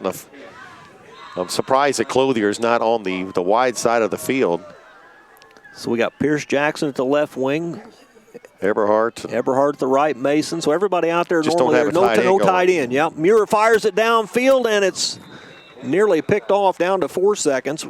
Intended for Clothier out there, and not much there. We are going with the field goal. So this will be a little bit lengthy here, about 32 or 33 yards. And, you got a kind of a weather situation as well. Yeah, the rain back coming down just a little bit harder now.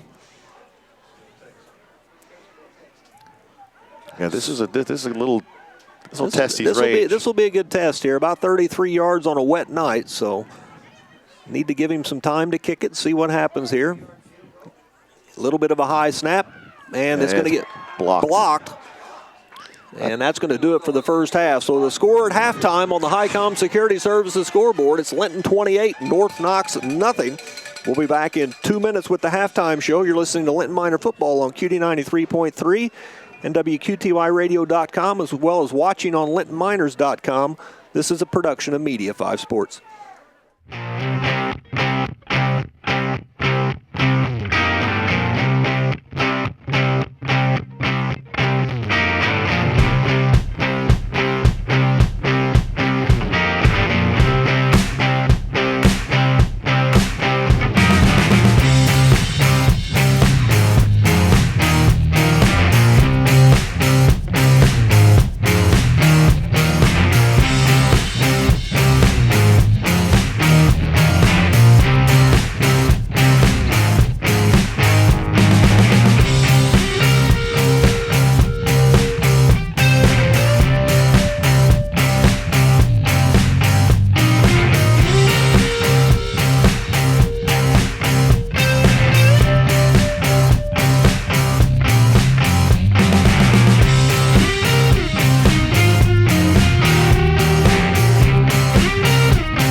Once again at North Knox High School, Darren Clayton alongside Dan Phillips, and making the trip over from the far sideline on a nice, wet, windy night where I'm glad I'm in here and you're down there doing what I used to have to do. So glad to have Shane Huffman join us here at halftime. And Shane, usually I have to try to find a big paper bag to put my clipboard in on a night like tonight because it's awfully hard to write on that wet paper.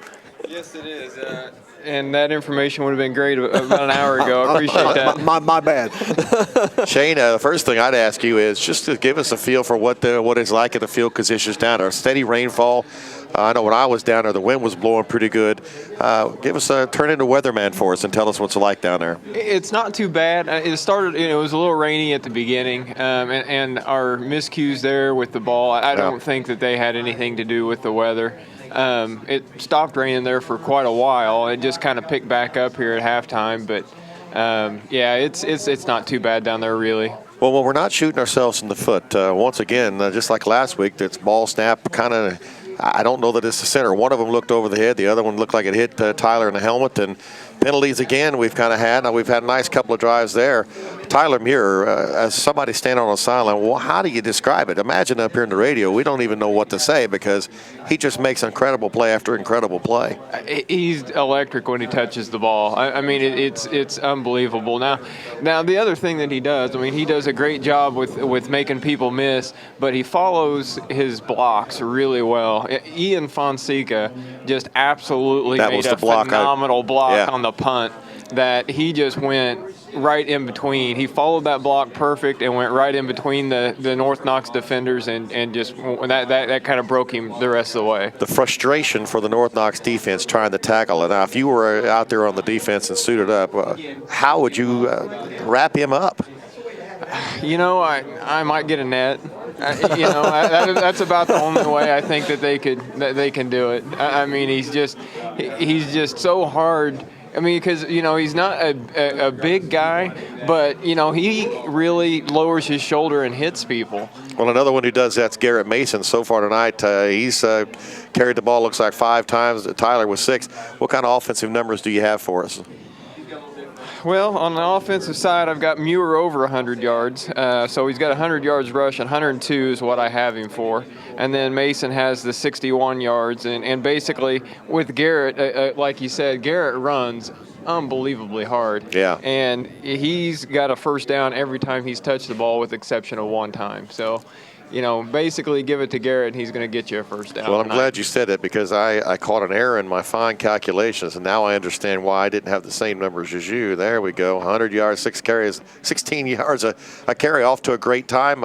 And Garrett as well. And Mitch has had some nice carries as well. Unfortunately, got one call back. Now, on the defensive side of things, big task for the Miners tonight was handling Clayton Fields, Skylar Ballou. Clayton's got some yards, but overall the Miners have done a fairly good job on that. Yeah, I've got him at 64 yards and 19 carries, so he's had some success, a little over 3 yards a carry, but he's also got some negative carries in there and some stops. So I think I would take the 3 yards per carry anytime you're talking Clayton Fields. Now the passing game probably going to be hurt a little bit tonight by the weather a little bit. Looks like we got Chad Trent seeing some action at wide receiver and trying to work that clock there towards the end.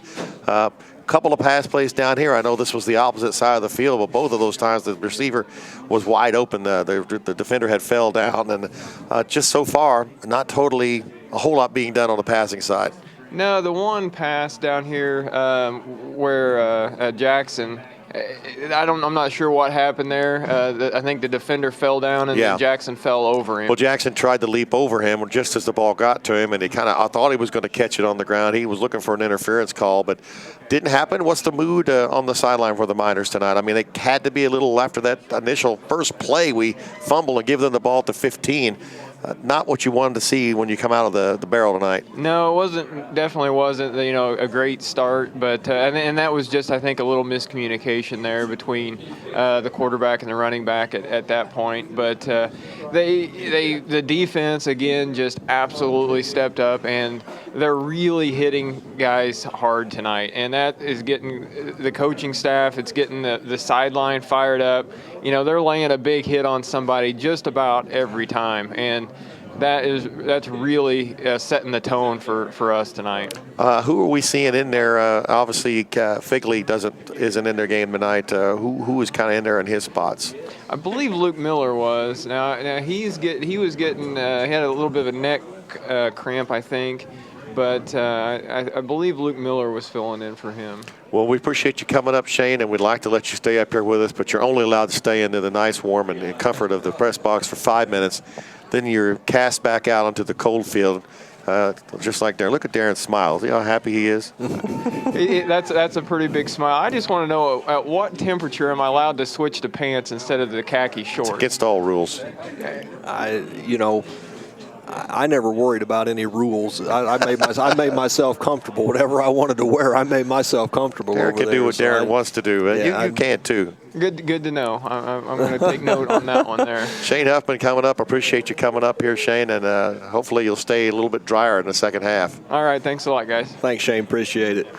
Shane Huffman coming to provide us with the halftime statistics from the Miners sideline. Give us a little insight into what's going on over there. And it's always good to hear because it is so different from what up here. You don't necessarily see everything that happens or feel everything that happens down there. But yeah, you say me, Tyler already with 100 yards. I kept saying, how has he got 55 yards? But Shane's getting a lot better talking. Remember that first the first night he was very quiet. We couldn't get him to even utter a word. Very hesitant when I told him, that I usually come up here and that whenever Silas took over last year, that he made his way over here, and then Shane said, well, okay, I'll make my way over as well. So he has gotten better and is providing us with good insight. It is different over there. I mean, it's really, he talked about the hard hits, and I don't know that we've picked up on that I've seen a couple of them, but not on the level that and I was glad that he mentioned Ian Fonseca's block because I had missed who that was. It was a crushing hit. But just hope the second half the Miners can execute without fumbles, without penalties, because we're going to have to size this stuff up. We don't know anything about Eastern Green tonight playing down at Mount Vernon Opposy. That's on the schedule for next week. That could be humongous if they win or look good down there. Halftime right now, Perry Central is up. It can't be halftime down there because they're an hour behind. An hour difference, so but it's a probably 7-0 score. So those are two undefeated teams. That Perry Central's in our sectional, and West Washington is in sectional 47 along with Eastern Green. So a lot of faithful Southern 1A teams people are wanting to hear how that game goes. A lot of games around the state really in 1A that are going to be tough up north. Well, the Field still empty, still just under 6 minutes left in the initial halftime. You hear us talk about there's 2 separate phases of halftime at a football game. They put the original, I believe it's 15 minutes up on the clock, and when that runs down, then they give the players an additional 3 minutes to stretch, so halftime just a little longer. Well, the official just needs to start throwing the flag 15 yards if they don't come out. That's the way it used to be. 15-yard penalty if you weren't out there when the play started. I can remember that. I do think they've gone away from that, or at least most teams make their way back out, but we are just a little bit away, I guess is what I'm trying to say, from starting the second half. So we'll go ahead and take another 60-second break. You're listening to Linton Minor Football on QD 93.3, produced by Media 5 Sports.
It was just 7-0. If you're just turning on first half, we first play from scrimmage. You're probably getting ready to do that recap, so I won't spoil the mustard for you. But we got a score here. Jesse Green 1-yard run at the 10:18 mark. Is this in the first quarter?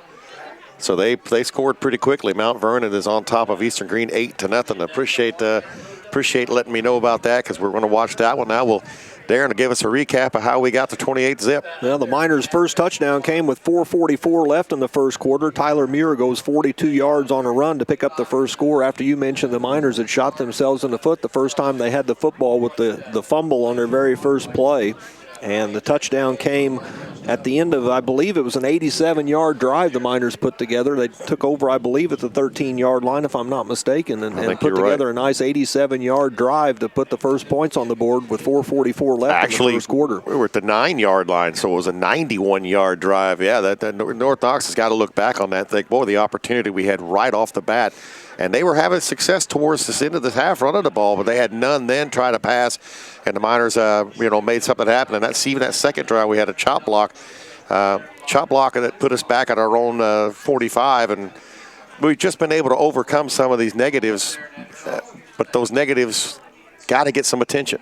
Yeah, they really do. I mean, it can come back to haunt you as you play, a team like North Vermilion, if you get a chance to see them again, or teams like Perry Central, West Washington, even Eastern Green next week. I mean, a good team. I mean, if we're down 7-0, you just never know how these games work out. Momentum plays a role. We're going to have a field that's probably going to get messy by later on unless it clears up.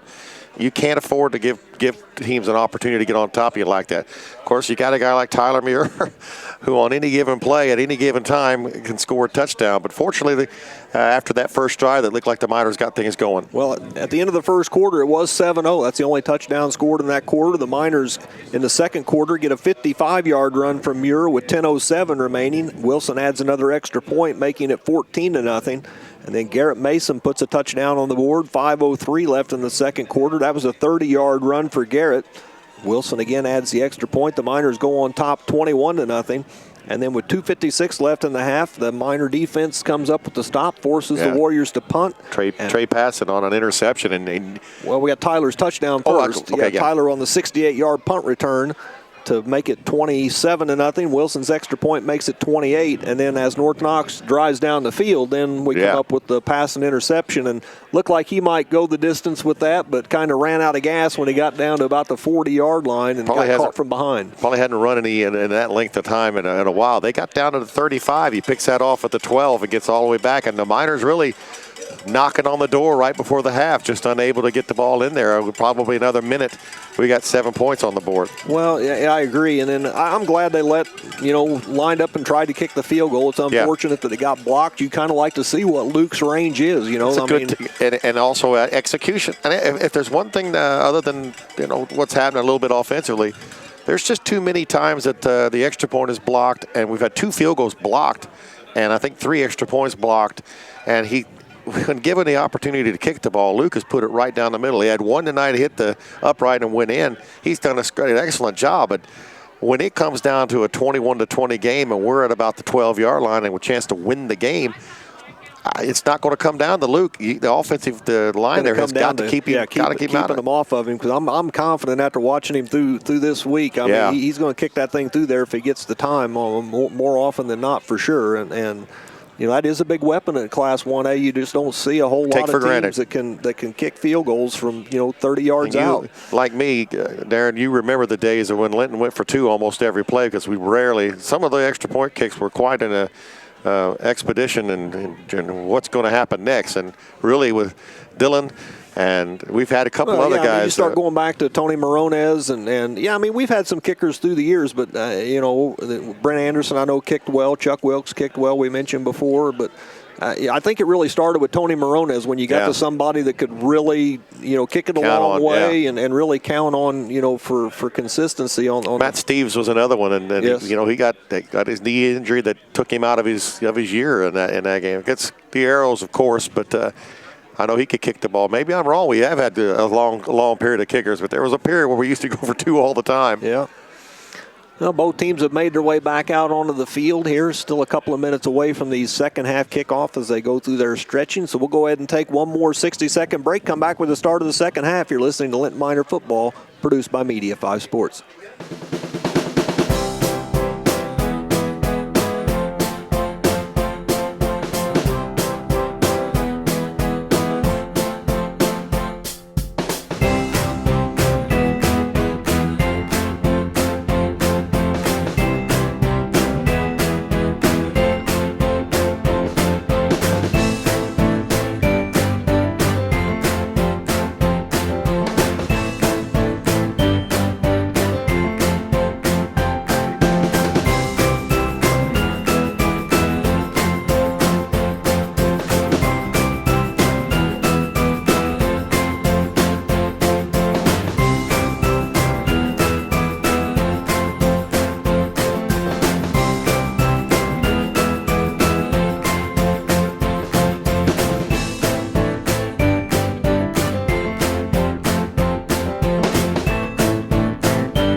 Darren, Clayton, Dan Phillips bringing you Linton Minor football tonight. The Miners on top 28-0 on the Highcom Security Services scoreboard as we get ready to start the second half. The Miners will receive. A couple quick scores, Darren.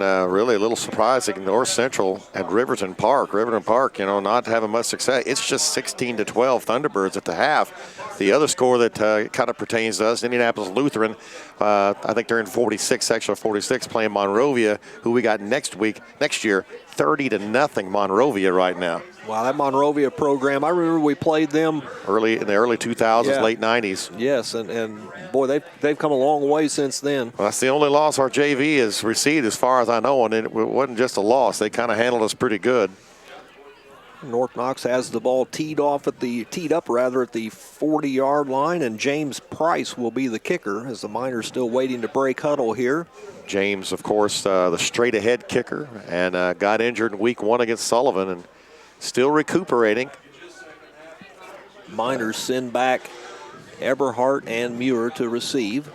Well, you sure can't imagine in the world that they're going to kick to either one of those two guys. So the problem is Chris Corbin. Yeah, Cody Corbin down here. Not Chris. If he ran that far, he'd fall over.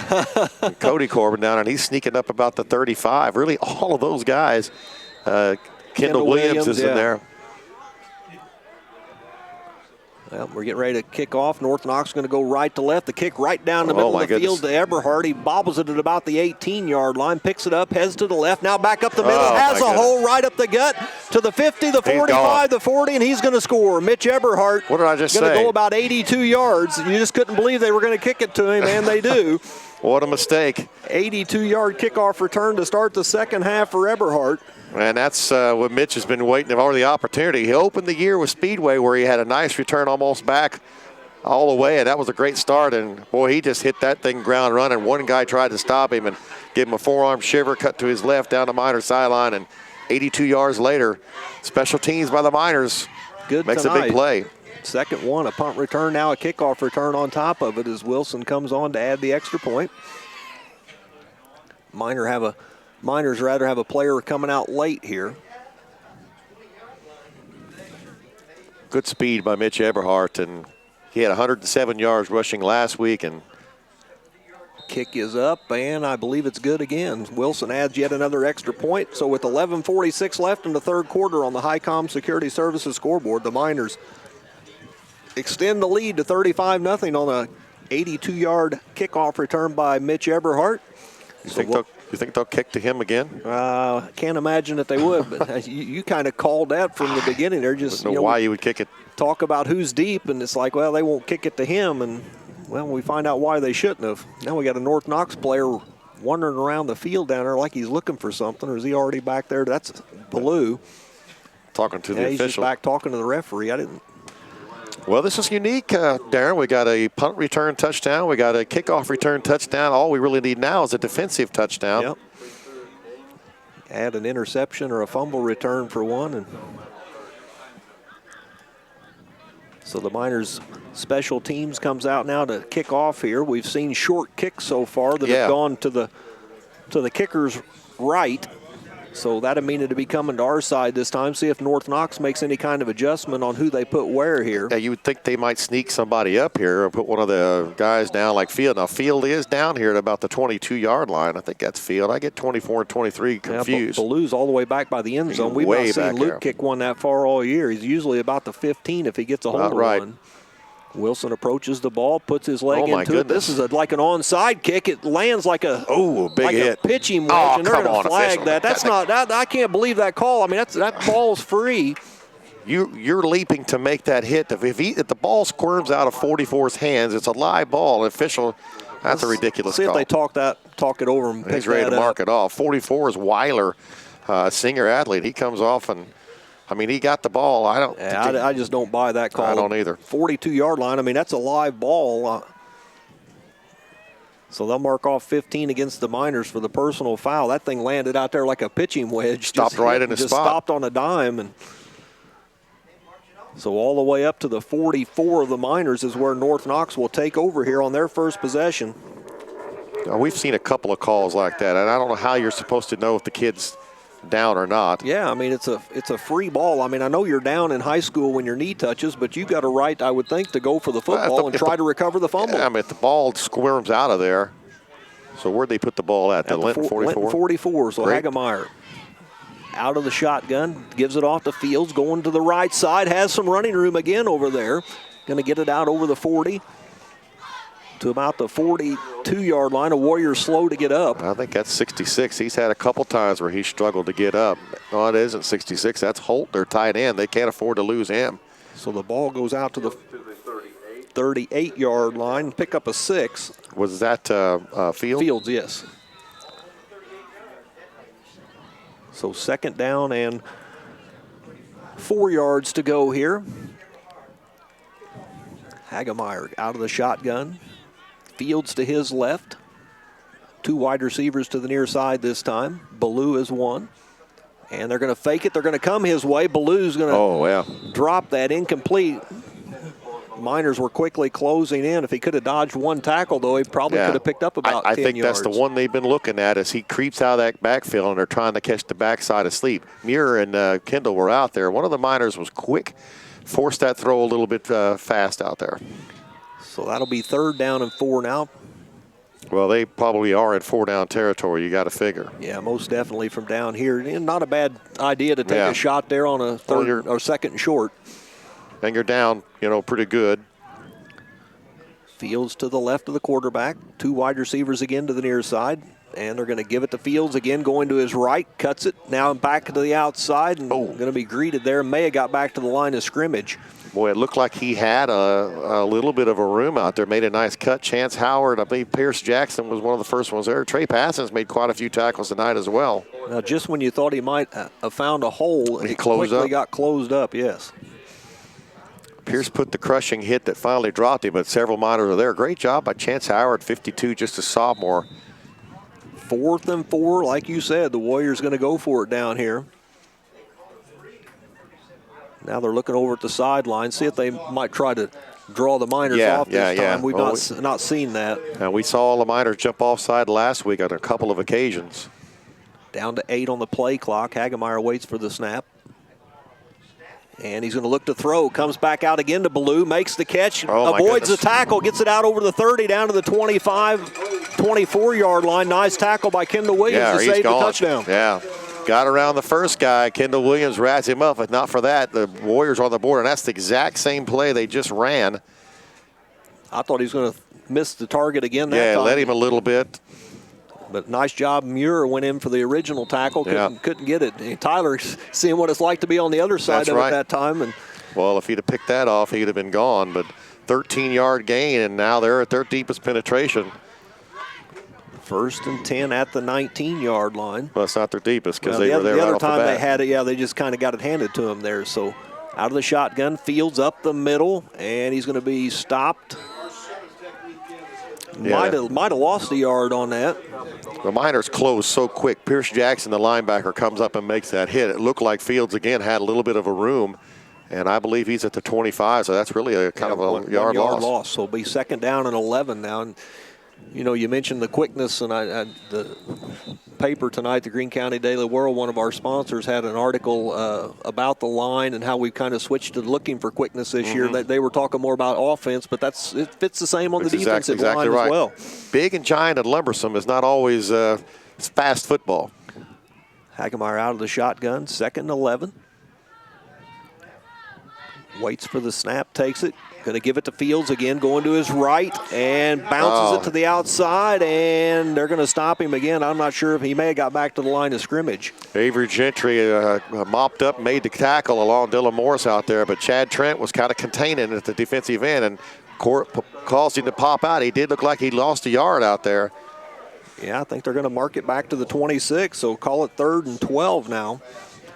35-0 rather in favor of the Miners as we hit the 8:28 mark in the 3rd quarter on the Highcom Security Services scoreboard. Well, you got to watch that play, that one play that they just ran. They got that 13-yard gain. Hagemeyer out of the shotgun. 2 wide receivers again to the near side. Going to take the snap, rolls out to his left a little bit, fires it downfield this time. 2 receivers down there, and the Miner defender tips it away. Intended for Russell Keene, 11, and he looked like he was behind Tyler, but I've seen this many times in the last 2 seasons. Tyler able to catch up, reaches up, knocks the ball away. Got a hand on it, going to make it 4th down and 12 now. Thought maybe they might fake that pass to the outside, see if they could draw that corner up and then go. But very well might have been that way because they looked like they were looking at Field kind of coming out of that swing pass, and 11 looked open. He just didn't lead him enough, and also had Eberhardt back there as well. So 4th down and 12 here. Too far back for a field goal, too close to punt. So obvious 4-down territory here for the Warriors. And they converted a 4th and 3 at the Miner 37 just a few plays ago on the pass play to Ballou out of the backfield. 2-1. They're going to get it out.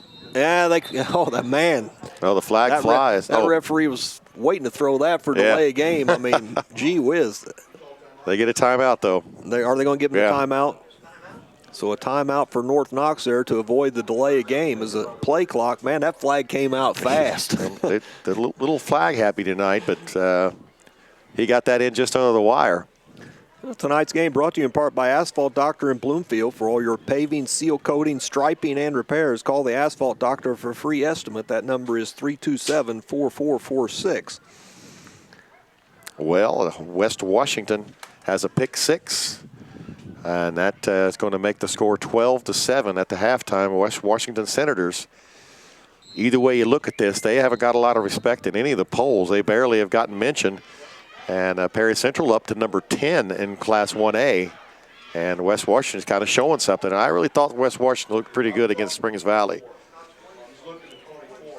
North Knox going to come back out here 4th and 12. Ballou out left again, joined by Russell Keene. You just got to figure this is going to 24 or 23 out of the backfield.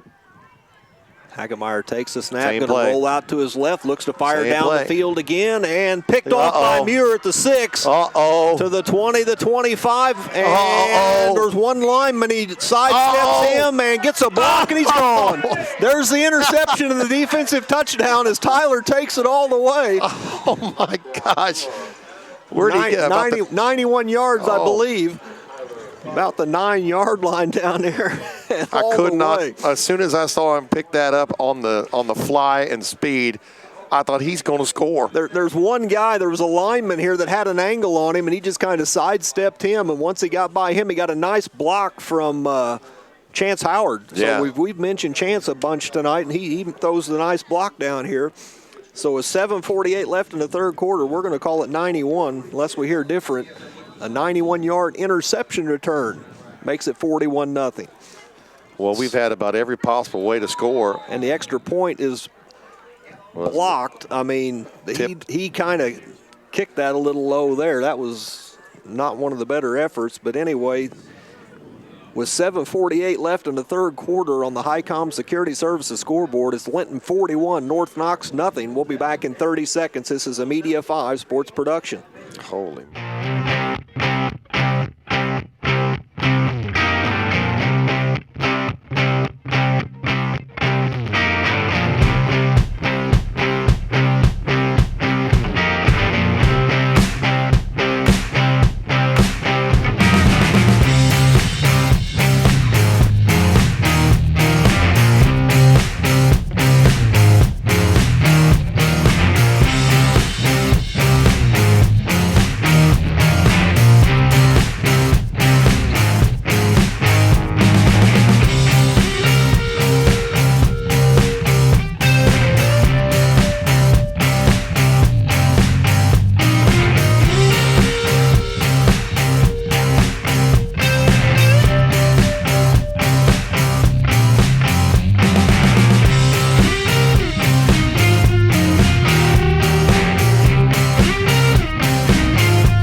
We're going to get close to halfway through the quarter here. Yeah.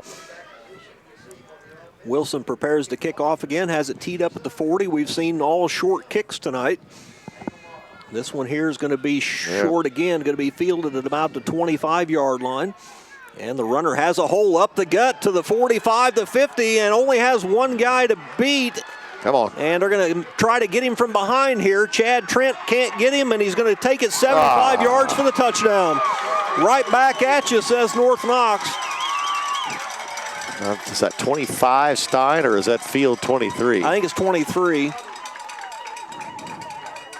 Well, they took it on the run right at the 25-yard line and broke some tackles, and the Riders didn't want to give up any points, but the special teams doesn't. That's just a nice run by Field. Yeah, I believe that's who it was.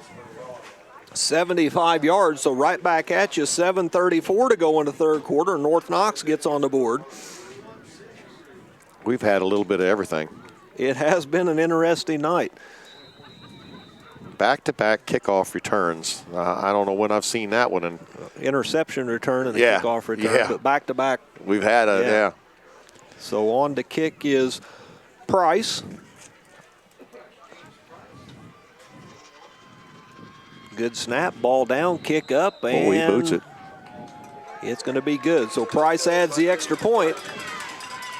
So with 7:34 left in the third quarter on the Highcom Security Services scoreboard, it's Linton 41, North Knox 7, and who knows, we may not see any more offense the rest of the night. We may not.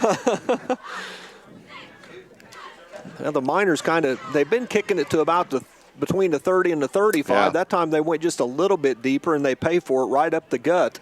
And he just went right up and cut back a little bit to the right and then broke a couple tackles. I thought Chad Trent was going to have a shot at him at about the 15, but he was able to get away from him. And then Wilson tried to get him, and you don't really want Wilson to hurt himself in the process. You really don't. And, thought Luke had a chance maybe to slow him down at one point there early on, or not early, but, around the 35-yard line maybe, but let Chad catch up from behind, but unable to do it. So now Price will tee it up for North Knox again. So We've seen a kickoff return to open the second half. We've seen an interception return, and now we've seen another kickoff return.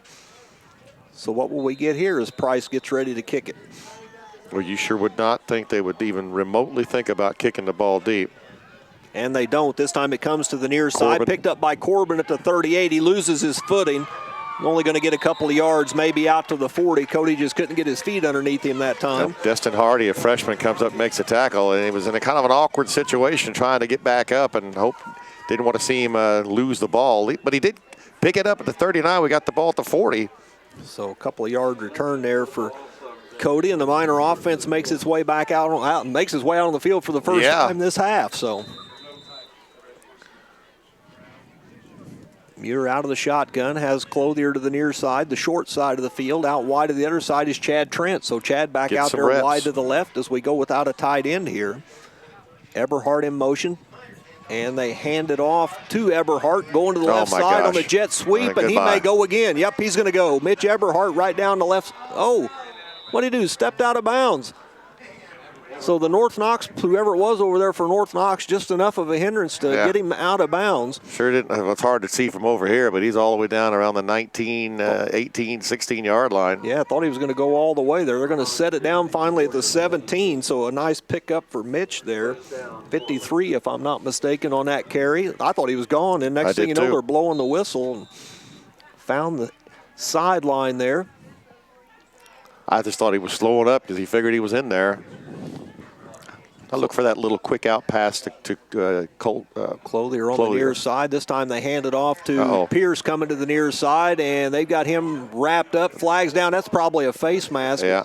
Well, he still can't get him down. Well, he's still driving ahead. He got to the 20, so it's a 3-yard loss, depending on what the flag is. And it is indeed a face mask on North Knox, so Pierce won't get credit for any kind of a run there. So they just that's a penalty right off the. Yep. So since he lost yardage, they won't count that against him. So they're going to spot the football. Looks like they're going to set it down at the 15. So the 5-yard variety. It'll end up just being a 2-yard penalty because the ball was at the 17 originally, and since Pierce doesn't get the loss, it'll end up being a 2-yard penalty to the 15. Or we'll take 2-yard penalties. Yeah. So that makes it 1st and 8. That was a nice play by Holt, the defensive end for North Knox. He didn't actually get him down, but the pursuit was there. Very quickly. 2 wide receivers to the left, 1 to the right. No, actually 2 wide receivers to both sides for the Miners. A rare set. Eberhardt in motion, going to fake the handoff. Muir going to keep it, and he's going to get taken down from behind. A little too slow that time. He kind of tried to hold off and follow his block, and he was tackled out there again, number 52. That's Jasper Conrad. I really haven't seen Jasper in the stats up to this point, so he's getting the shot at defensive tackle. Yeah, we've called his name about 2 or 3 times tonight already. So the ball down to the 14-yard line. It'll be 2nd down. Well, that'll make his dad happy, who I happen to know was my stepson, Chris Conrad, who was a mighty fine linebacker back in the day. Muir out of the shotgun. Going to roll out to his left, looks to throw, fires it outside, and it's going to be caught out there, I believe. That's Chad Trent making the catch, so his first catch of the season. Going to be just short of a 1st down. That's exactly the opposite of what we called last year, 10-3, and now it's 3-10. And for one, I think that's great to get him some reps out there and get him some offense. And down to about the 10-yard line, so a pick-up of 4. Going to make it 3rd down and 2. Muir takes the snap up the middle to Mason. He's going to get the 1st down and inside the 5. He's still up. And once again, I don't believe they brought him down. So that just stopped his momentum enough to make the referee blow the whistle. So let's see where they spot that. Looks like it's going to be at about the 4-yard line. So 1st and goal at the 4. Mason now 66 yards on 6 carries. And first time we've really been in the red zone tonight. All of our plays have been long scoring plays. Clothier wide to the right, Eberhardt in motion, takes the handoff up the middle and into the end zone. So Eberhardt puts more points on the board for the Miners with 5:12 left here in the 3rd quarter.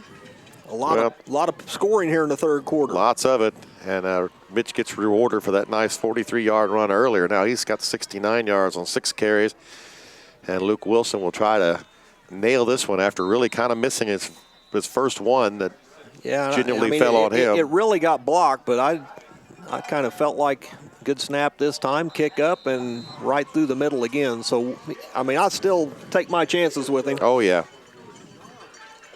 So with 5:12 left in the third quarter on the Highcom Security Services scoreboard, after Wilson adds the extra point, the Miners are on top 48-7. You're listening to Linton Miner Football on QD 93.3, produced by Media 5 Sports. We'll be back in 30 seconds. Yo! Delicious frozen yogurt in Linton is the perfect destination for a cool, good-for-you treat. Come try some of our amazing flavors. Then top off the flavor of your choice with over 40 different toppings to choose from. New flavors added weekly. Stop by downtown Linton today and see why it's yo delicious. Brought to you in part by the Greene County Daily World. Greene County Daily World wishes all area sports teams good luck. Watch your Tuesday paper for the weekly Athlete of the Week announcement. Call Lisa and ask about their current subscription specials at the Greene County Daily World. 5 plays, 60 yards for the Miners, 2:36 on the clock. And the scoring has come fast and furious. And the last time Linton kicked off, right down the middle of 25 to 23 field. And here it comes again. This time it's going to go to the 12. Goes through Keen's hands all the way back to the 13-yard line. Picked up by Ballou, I believe. Uh-oh. And he's going to find a little bit of an opening. He gets it out to the 25, and that's more of a type of field position we've seen most of the year. Field is going to make Fonseca and number 2 for the Miners. Drayden Ward. Oh, yeah, I should know that. So North Knox going to take over 1st and 10 at the 25-yard line, trailing 48-7. As Hagemeyer makes his way out to the huddle.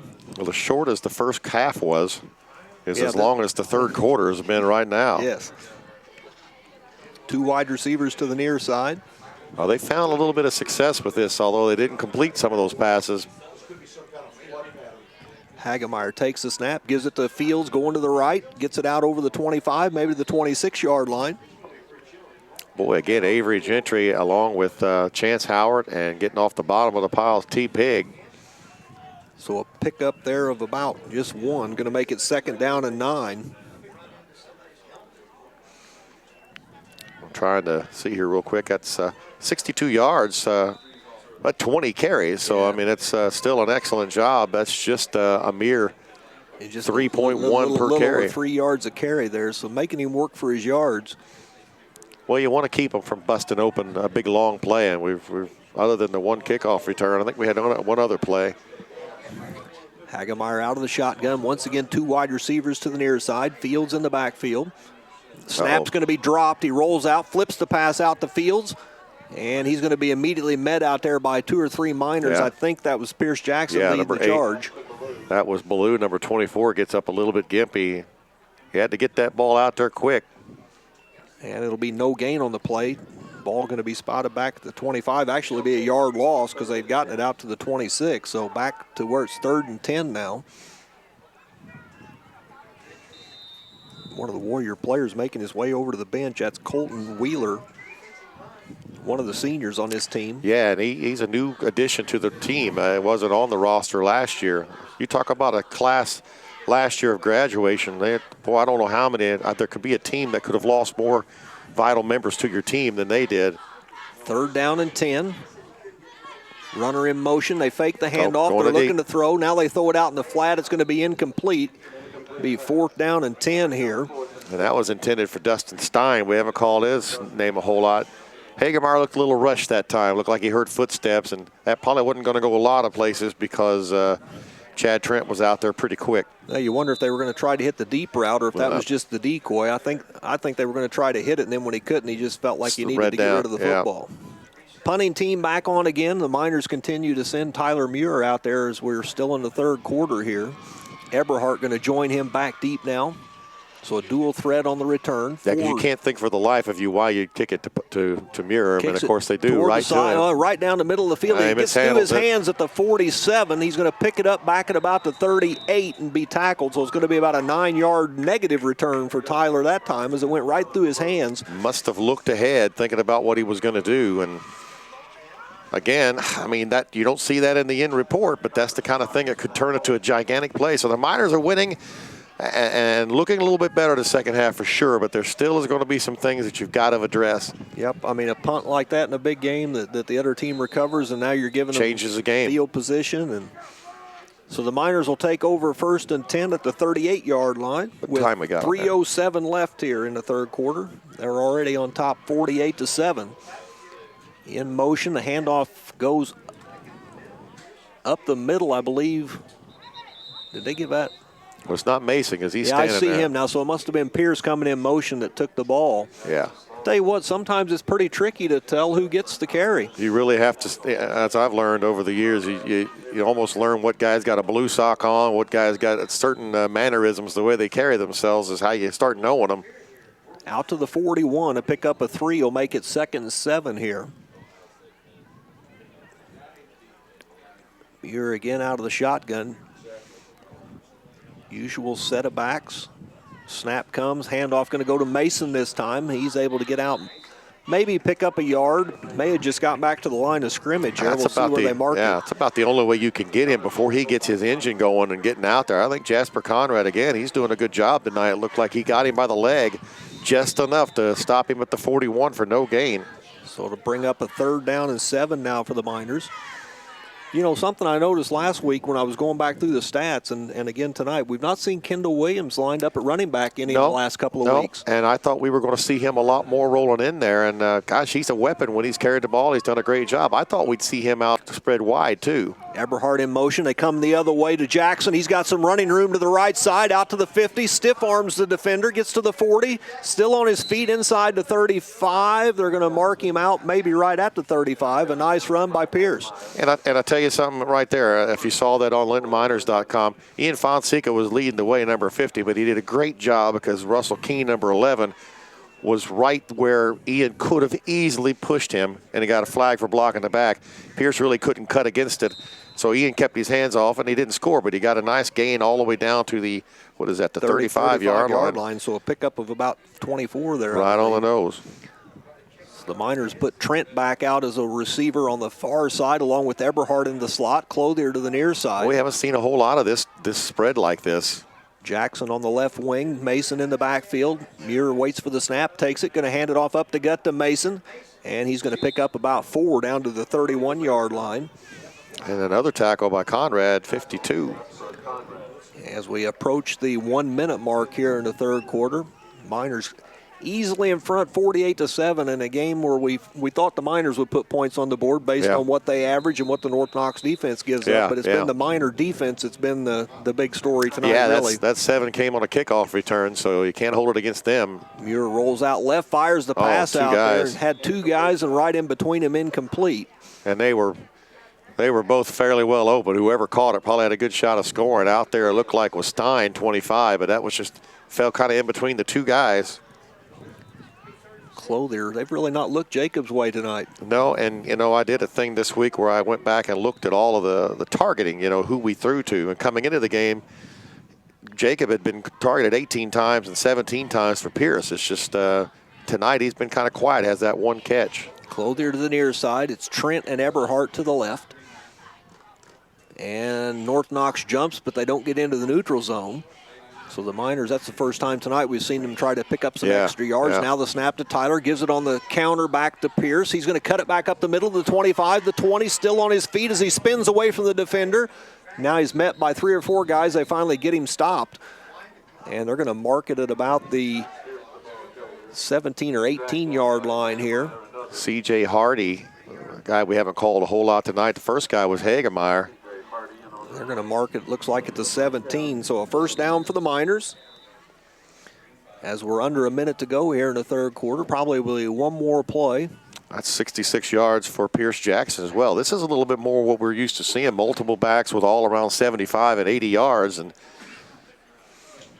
this could be the last play for the varsity. Jackson takes the handoff down to the 10 and gets close to the 5 before he's dragged down. Looks like they're going to put it at the 6-yard line, and I think that'll be the last play of the quarter.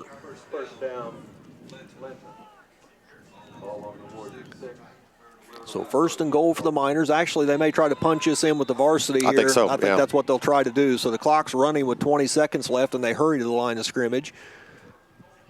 Tyler out of the shotgun, gives it to Pierce. I think they're trying to get Pierce into the end zone, and they do. Touchdown, Pierce Jackson. So he gets his first score of the night from 6 yards out. So that's with 11.1 seconds left here in the third quarter, and Pierce Jackson puts it in from 6 yards out.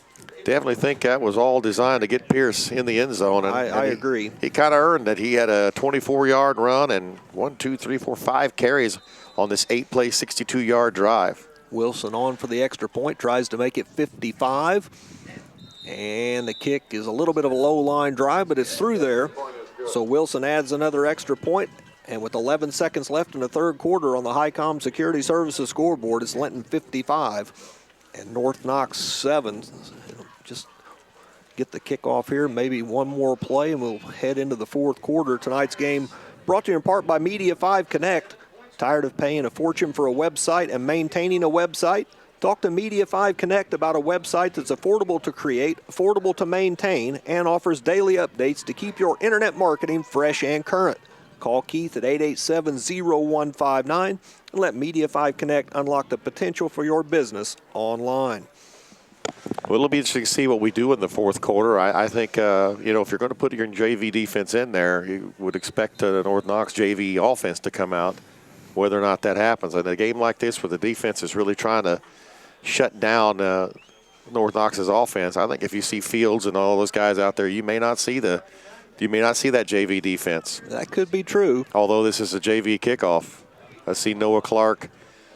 I see Drayden Ward. And Cunningham. Yeah, still see Williams out there. I'd like to get names out there. Ben Burris, he's a staple on this kickoff team. We haven't called his name tonight. We've not really made a lot of tackles on kickoffs tonight either. Corbin's out there, Chance Howard, so it's not, and Fonseca, so it's not really the JV, just some guys are getting in there. Wilson's kick down the middle of the field, going to be taken at about the 20-yard line and handed off to a different back. So Fields on the run on the right side. Now we got a flag coming in, so he gets it out over the 35 to the 37. Miner, who had missed the tackle earlier, come back across and made the tackle. Chad Trent, he took a pretty good shot, but that flag is probably going to be in the area of holding. Almost ran out the whole quarter with that kickoff. Got 10 seconds. It's all the way down to 1.8. Block in the back, I believe, is a clipping call. The rain starts to trickle back down again. A little bit of a misting rain. It had quit for a while.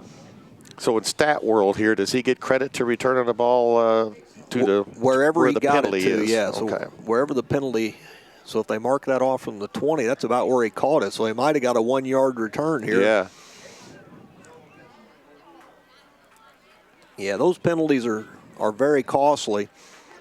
I mean, they mark off just 5 yards, but when you get right down to it, it's really, the ball was at the 36, so it's about a 20-yard penalty when you get right down to it. But officially, it's not that. Officially, right.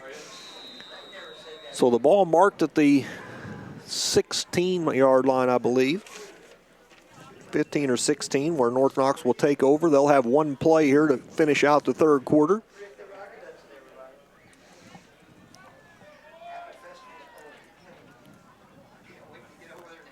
Hagemeyer out of the shotgun. If they change players, I may have a heck of a time telling who's who out there. Yeah. The handoff goes to, he's going to keep it. He faked the handoff, and he's greeted there by Big Dylan Morris, number 78, gets a good hit there towards the end, along with T-Pig, and looks to me like the whole Miner Alpha defense is coming off the. Oh no, that's the end of the quarter. Yeah, that's the end of 3. So at the end of 3 on the Highcom Security Services scoreboard, it's the Linton Miners 55, the North Knox Warriors 7. We'll be back in 60 seconds. This is a Media 5 Sports production.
Back once again at North Knox High School, I'm Darren Clayton along with Dan Phillips. Through 3 quarters, the Miners 356 total yards. North Knox with just 69. And yes, we do have the Miners basically starting offense, defense out there, although I see Corbin, 27, going to be an outside backer for Trent. I'd like to see them do this here for just a little while. I would too. Just to get some guys some experience with the regular bunch instead of taking everybody out all at once. So I really like this. And I think that's what you're going to see until they bring in their backup guys. You're not going to see ours come in and just give up boatfuls of yards. Fields takes a handoff up the middle. And may have got a yard there. Walker, number 55, I should mention, he's playing in place of Figley's place tonight, and I've been impressed with him already the times he's been in the contest. He's one of them there, a whole bunch of Miners. Trying to get a good look at the one with the, if I had to guess who it would be Pierce Jackson. No gain on that one. It'll be 3rd down and 9, so the ball still sets at the 17-yard line, trying to see if there's anybody else out there we need to mention who's new on the field.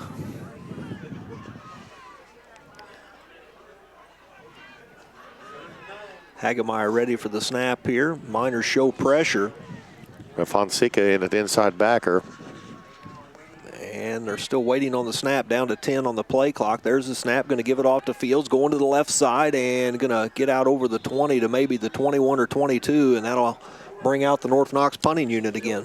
And a nice tackle out there by Chance Howard as well as Cody Corbin, 27. I think, Corbin goes to plays on any other team. He's probably going to be a starter on both sides of the football as a junior, and he's going to be a kid we look at next year. And I really feel if he's in the ballgame, we don't lose a whole lot. And you mentioned Kendall Williams. I mean, we really haven't seen him a whole lot on the offensive side of things, but he's quite the weapon as well. So North Knox does indeed line up to punt. Eberhardt going to drop back this time to return for the Miners. No Tyler Muir. And he's going to roll out to the right, punts it away, nearly blocked, heads down the near sideline, going to roll out to the 44 where the Miners will take over 1st and 10 at the North Knox 44. So great field position now, here. I think we will see the JV offense. And I believe you are correct. I see a lot of new jerseys headed out this direction. Yeah, I think you're going to see the Miner JV offense come in there. I just don't think you'll see the Miner JV defense come in because they don't want Field to come out here with 150 yards rushing and people go, well, he got his yards. Josh Warnock, I think he's the center for this group.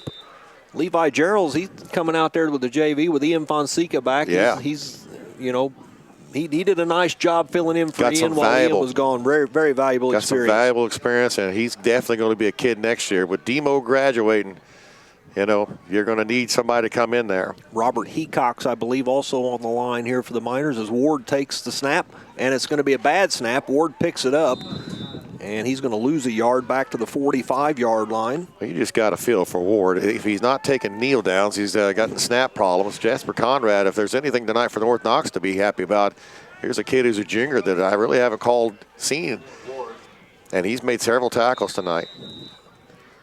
I also want to mention that Noah Clark is out there at the tight end position. Noah's a tall kid, a good height kind of kid, and he came in the Springs Valley game and did a great job at defensive end. Real nice night there. Alec Mossberger in at wide receiver. He comes to the near side. It's good to see Luke Miller out there at the running back position, and of course Chase Howard, number 7. And the Miners going to get a delay of game. So JV off to a slow start here with a fumbled snap and now a delay of game. Going to back the ball up to midfield and make it 2nd down and 16. Every time we play, I have to go back in here and look. He's listed as 15 on the program, 5'1", 110, Chase Howard. Last week got a carry against North Davies. Very Pierce Jackson-like. He wouldn't go down, wouldn't get it up, I think getting 1 yard out of it. Ward awaits the snap. In motion is Howard. High snap. Handoff goes to Miller, and he's immediately brought down. Might get back to the line of scrimmage. Yeah, Conrad again, just really making some big plays out there. But that, again, the snap was high. Rain starts to come back down again as a few of the Miner fans have made their way from the other side of the field, and they're going to get out of this weather and listen to us on their way home. Yeah, there was not a whole lot of Miner fans over there tonight, to be honest with you, on a night like tonight. And rain coming down a little bit harder. May have been another yard loss on that sure play looked to like Miller. it. So back to the Minor 49, and another little bit of a high snap. Now we got a fumble as we try to hand it off to Corbin. He's going to get back to the line of scrimmage again. Well, I think these JV kids are so excited to get in there that they could very well be. Yeah, that ball hit the ground, and now the punting unit going to come out there and Kendall Williams, and he's done a great job. And you know what? I mean, you want the JV to go well, but it doesn't hurt us to get some punt practice in either. No, it does not. This is the first, but he's only punted 8 times all year. Had a punt at Springs Valley, I believe, that was like 60 yards. Yeah, got a good roll out of it. So this one will be from the 50. See if he can pin him down inside the 20 here. Pierce Jackson is the snapper, I believe, especially in these kind of conditions. Good snap, and the punt's away towards the far sideline. Going to land at about the 27 and roll out of bounds.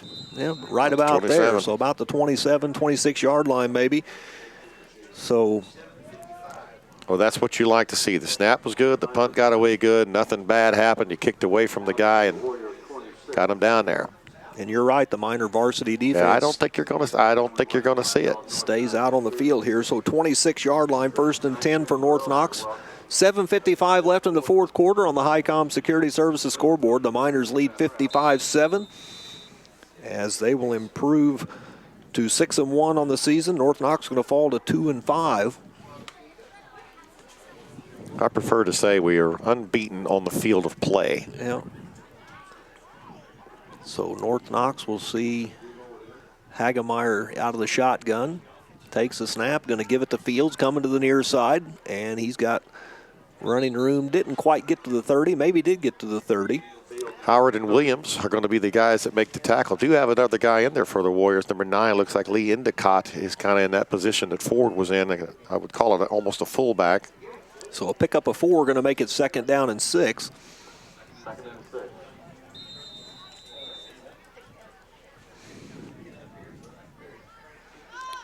That's 69 yards on 23 carries for Caden Fields.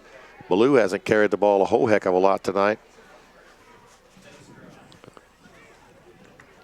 Warriors break the huddle with 10 left on the play clock. Wind must be blowing good. You can see some of the jerseys on Trey Passons is kind of blowing a little bit there. Hagemeyer takes the snap. They give it to Ballou going to the left side. Nice tackle. Ian Fonseca, number 50. Nice job by Ian that time as they ran the counter the other direction. You just have to be dedicated to staying where you are and not cheating, and that's what that whole play is about. Linton has made a meal ticket out of that type of play. Right back to the line of scrimmage, going to bring up a 3rd down and 6 here. 5 carries for Ballou tonight. That's unusual for him. He usually has a pretty good amount. Well, for a while, North Knox found success running Fields to the right side. Yeah. Whatever was going on there, I think the Miners finally figured that out and got that slowed down. Right there towards the end of the first half, about 5 or 6 carries that would look like the exact same play and getting 6, 7, 8 yards at a time. Hagemeyer out of the shotgun once again. Takes the snap, going to give it to the play Fields, right coming there. to the right side. He's kind of holding that ball a little loose, it looks like. And they're going to stop him. Oh, my goodness.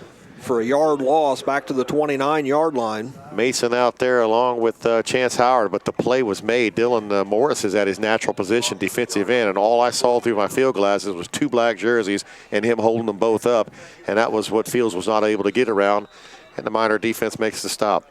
Punt unit out yet again for North Knox. Ford going to punt it back to Eberhardt and Muir. And they've already snapped it. Muir and Eberhardt aren't, and the kick's going to be blocked, I believe. Now we got a flag. A flag down. So 61, Trevor Hill, I believe. I didn't even see it. It was so fast. I believe Trevor Hill was the one that the ball kind of got kicked into. It was a low line drive. Well, the official, the main guy back there, the white hat's going to make the call, and did he run into the kicker at all? I think the far guy's saying that the ball was tipped. I didn't see them run into the kicker. We'll have to wait and see what they call here. You don't usually see the white hat go to the other officials for advice. That seems to be what's going on here. Well, I sure didn't see what would have happened, but we've got the fortune of the microphone on the official.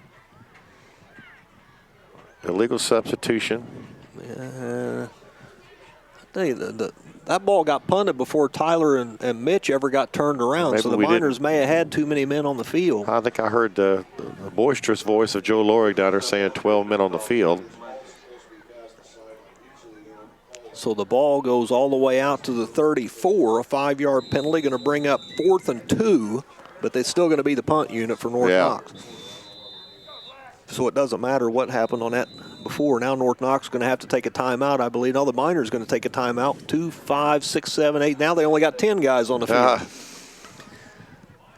Well, it looks to me like we're bringing our first-team defense back out. Maybe they think they're going to go for it. Well, maybe they gave the JV kids 2 chances to line up for punt return, and they couldn't handle it either time. Could be. Your opportunity's out the window. You know, one of the things I really like, Darren, is there's with the fields these days, there's so many of them that are turf, and you watch pro games, and hardly anybody plays on the real grass. I love looking out there and seeing the jerseys dirty. Yeah. And I know as a player, you kind of love that too. I know the fields are nicely kept whenever you don't have to worry about it. But well, I'll tell you what, we came down here a lot of nights where it's poured down rain. Yeah. It's been really muddy on the field down here. Tonight it's been a light rain to a steady rain at times, but the field's really held up nice. Yeah, it has. I think it always rains. Yep. So they are going to go for it on 4th and 2. Now they shift back into punt formation. Ballou is the punter, though. He's not the normal punter. And now they move. So that's going to back them up 5 yards. They tried some trickery there.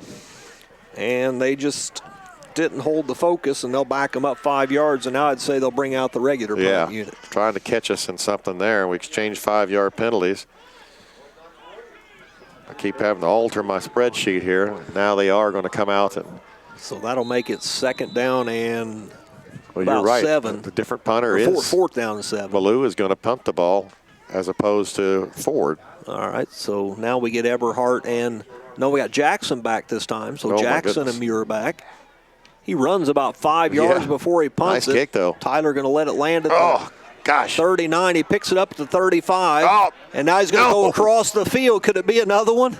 He's got some blocking out there, and he's going to get brought down at about the 46, so about 11-yard return that time for Tyler. Every time he gets the ball, you just expect him, especially when he cuts across the field and you see a lot of green grass in front of him. He ran a long way just to get that few of yards out to the 46-yard line. He's got a habit of cheating and looking down the field, it looks like, before he gets the ball, and he's looking, trying to see where he's at. Well, once again, I'm sure the coaches would rather he catch that.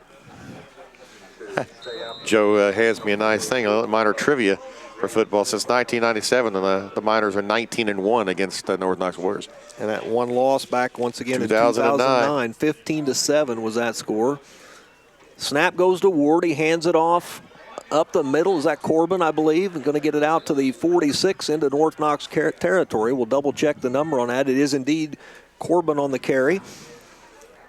So he gets it to the North Knox 46. Well, the good news on that is that we didn't have a fumble or a bad snap. Yeah, nice 8-yard run that time. Going to make it 2nd and 2. Now we got the tallest guy on the team, Clark, lined up to the shortest guy on the team, Howard. So Ward out of the shotgun. Going to take it himself up ahead, up the gut. And he's going to get enough for the first down to the 43-yard line. So it'll be a first down for the Miners. And Ballou takes a stinger, 24. Tappy Aguilar also on that tackle. 3-yard pickup for Ward. Good to see him get a nice positive yardage. Yeah, I keep track of those kneel downs, and I think he constantly has a kneel down. He's had several of them, yes. The Miners look to the sideline for the play. Down to 4:21 left here in the ball game. Miners 55, North Knox 7.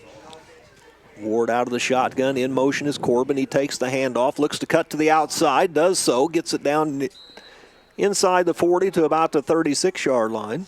Just buries his head down. Dustin Stein's going to make the tackle, but still, he gets about 7 yards on that first down play. Going to make it 2nd down and 3. And look out there and trying to North Knox. I still see Fields out there. I still see Dustin Stein out there. So the Miner JV's still up against a lot of the North Knox varsity. And you wonder, well, I guess you do wonder why you wouldn't get some kids in there. Ward again out of the shotgun, going to hand it off this time to Howard, and ball's loose, and he got it back. Ended up back, and nope, North Knox has it. So how does he got it? 44 recovers it.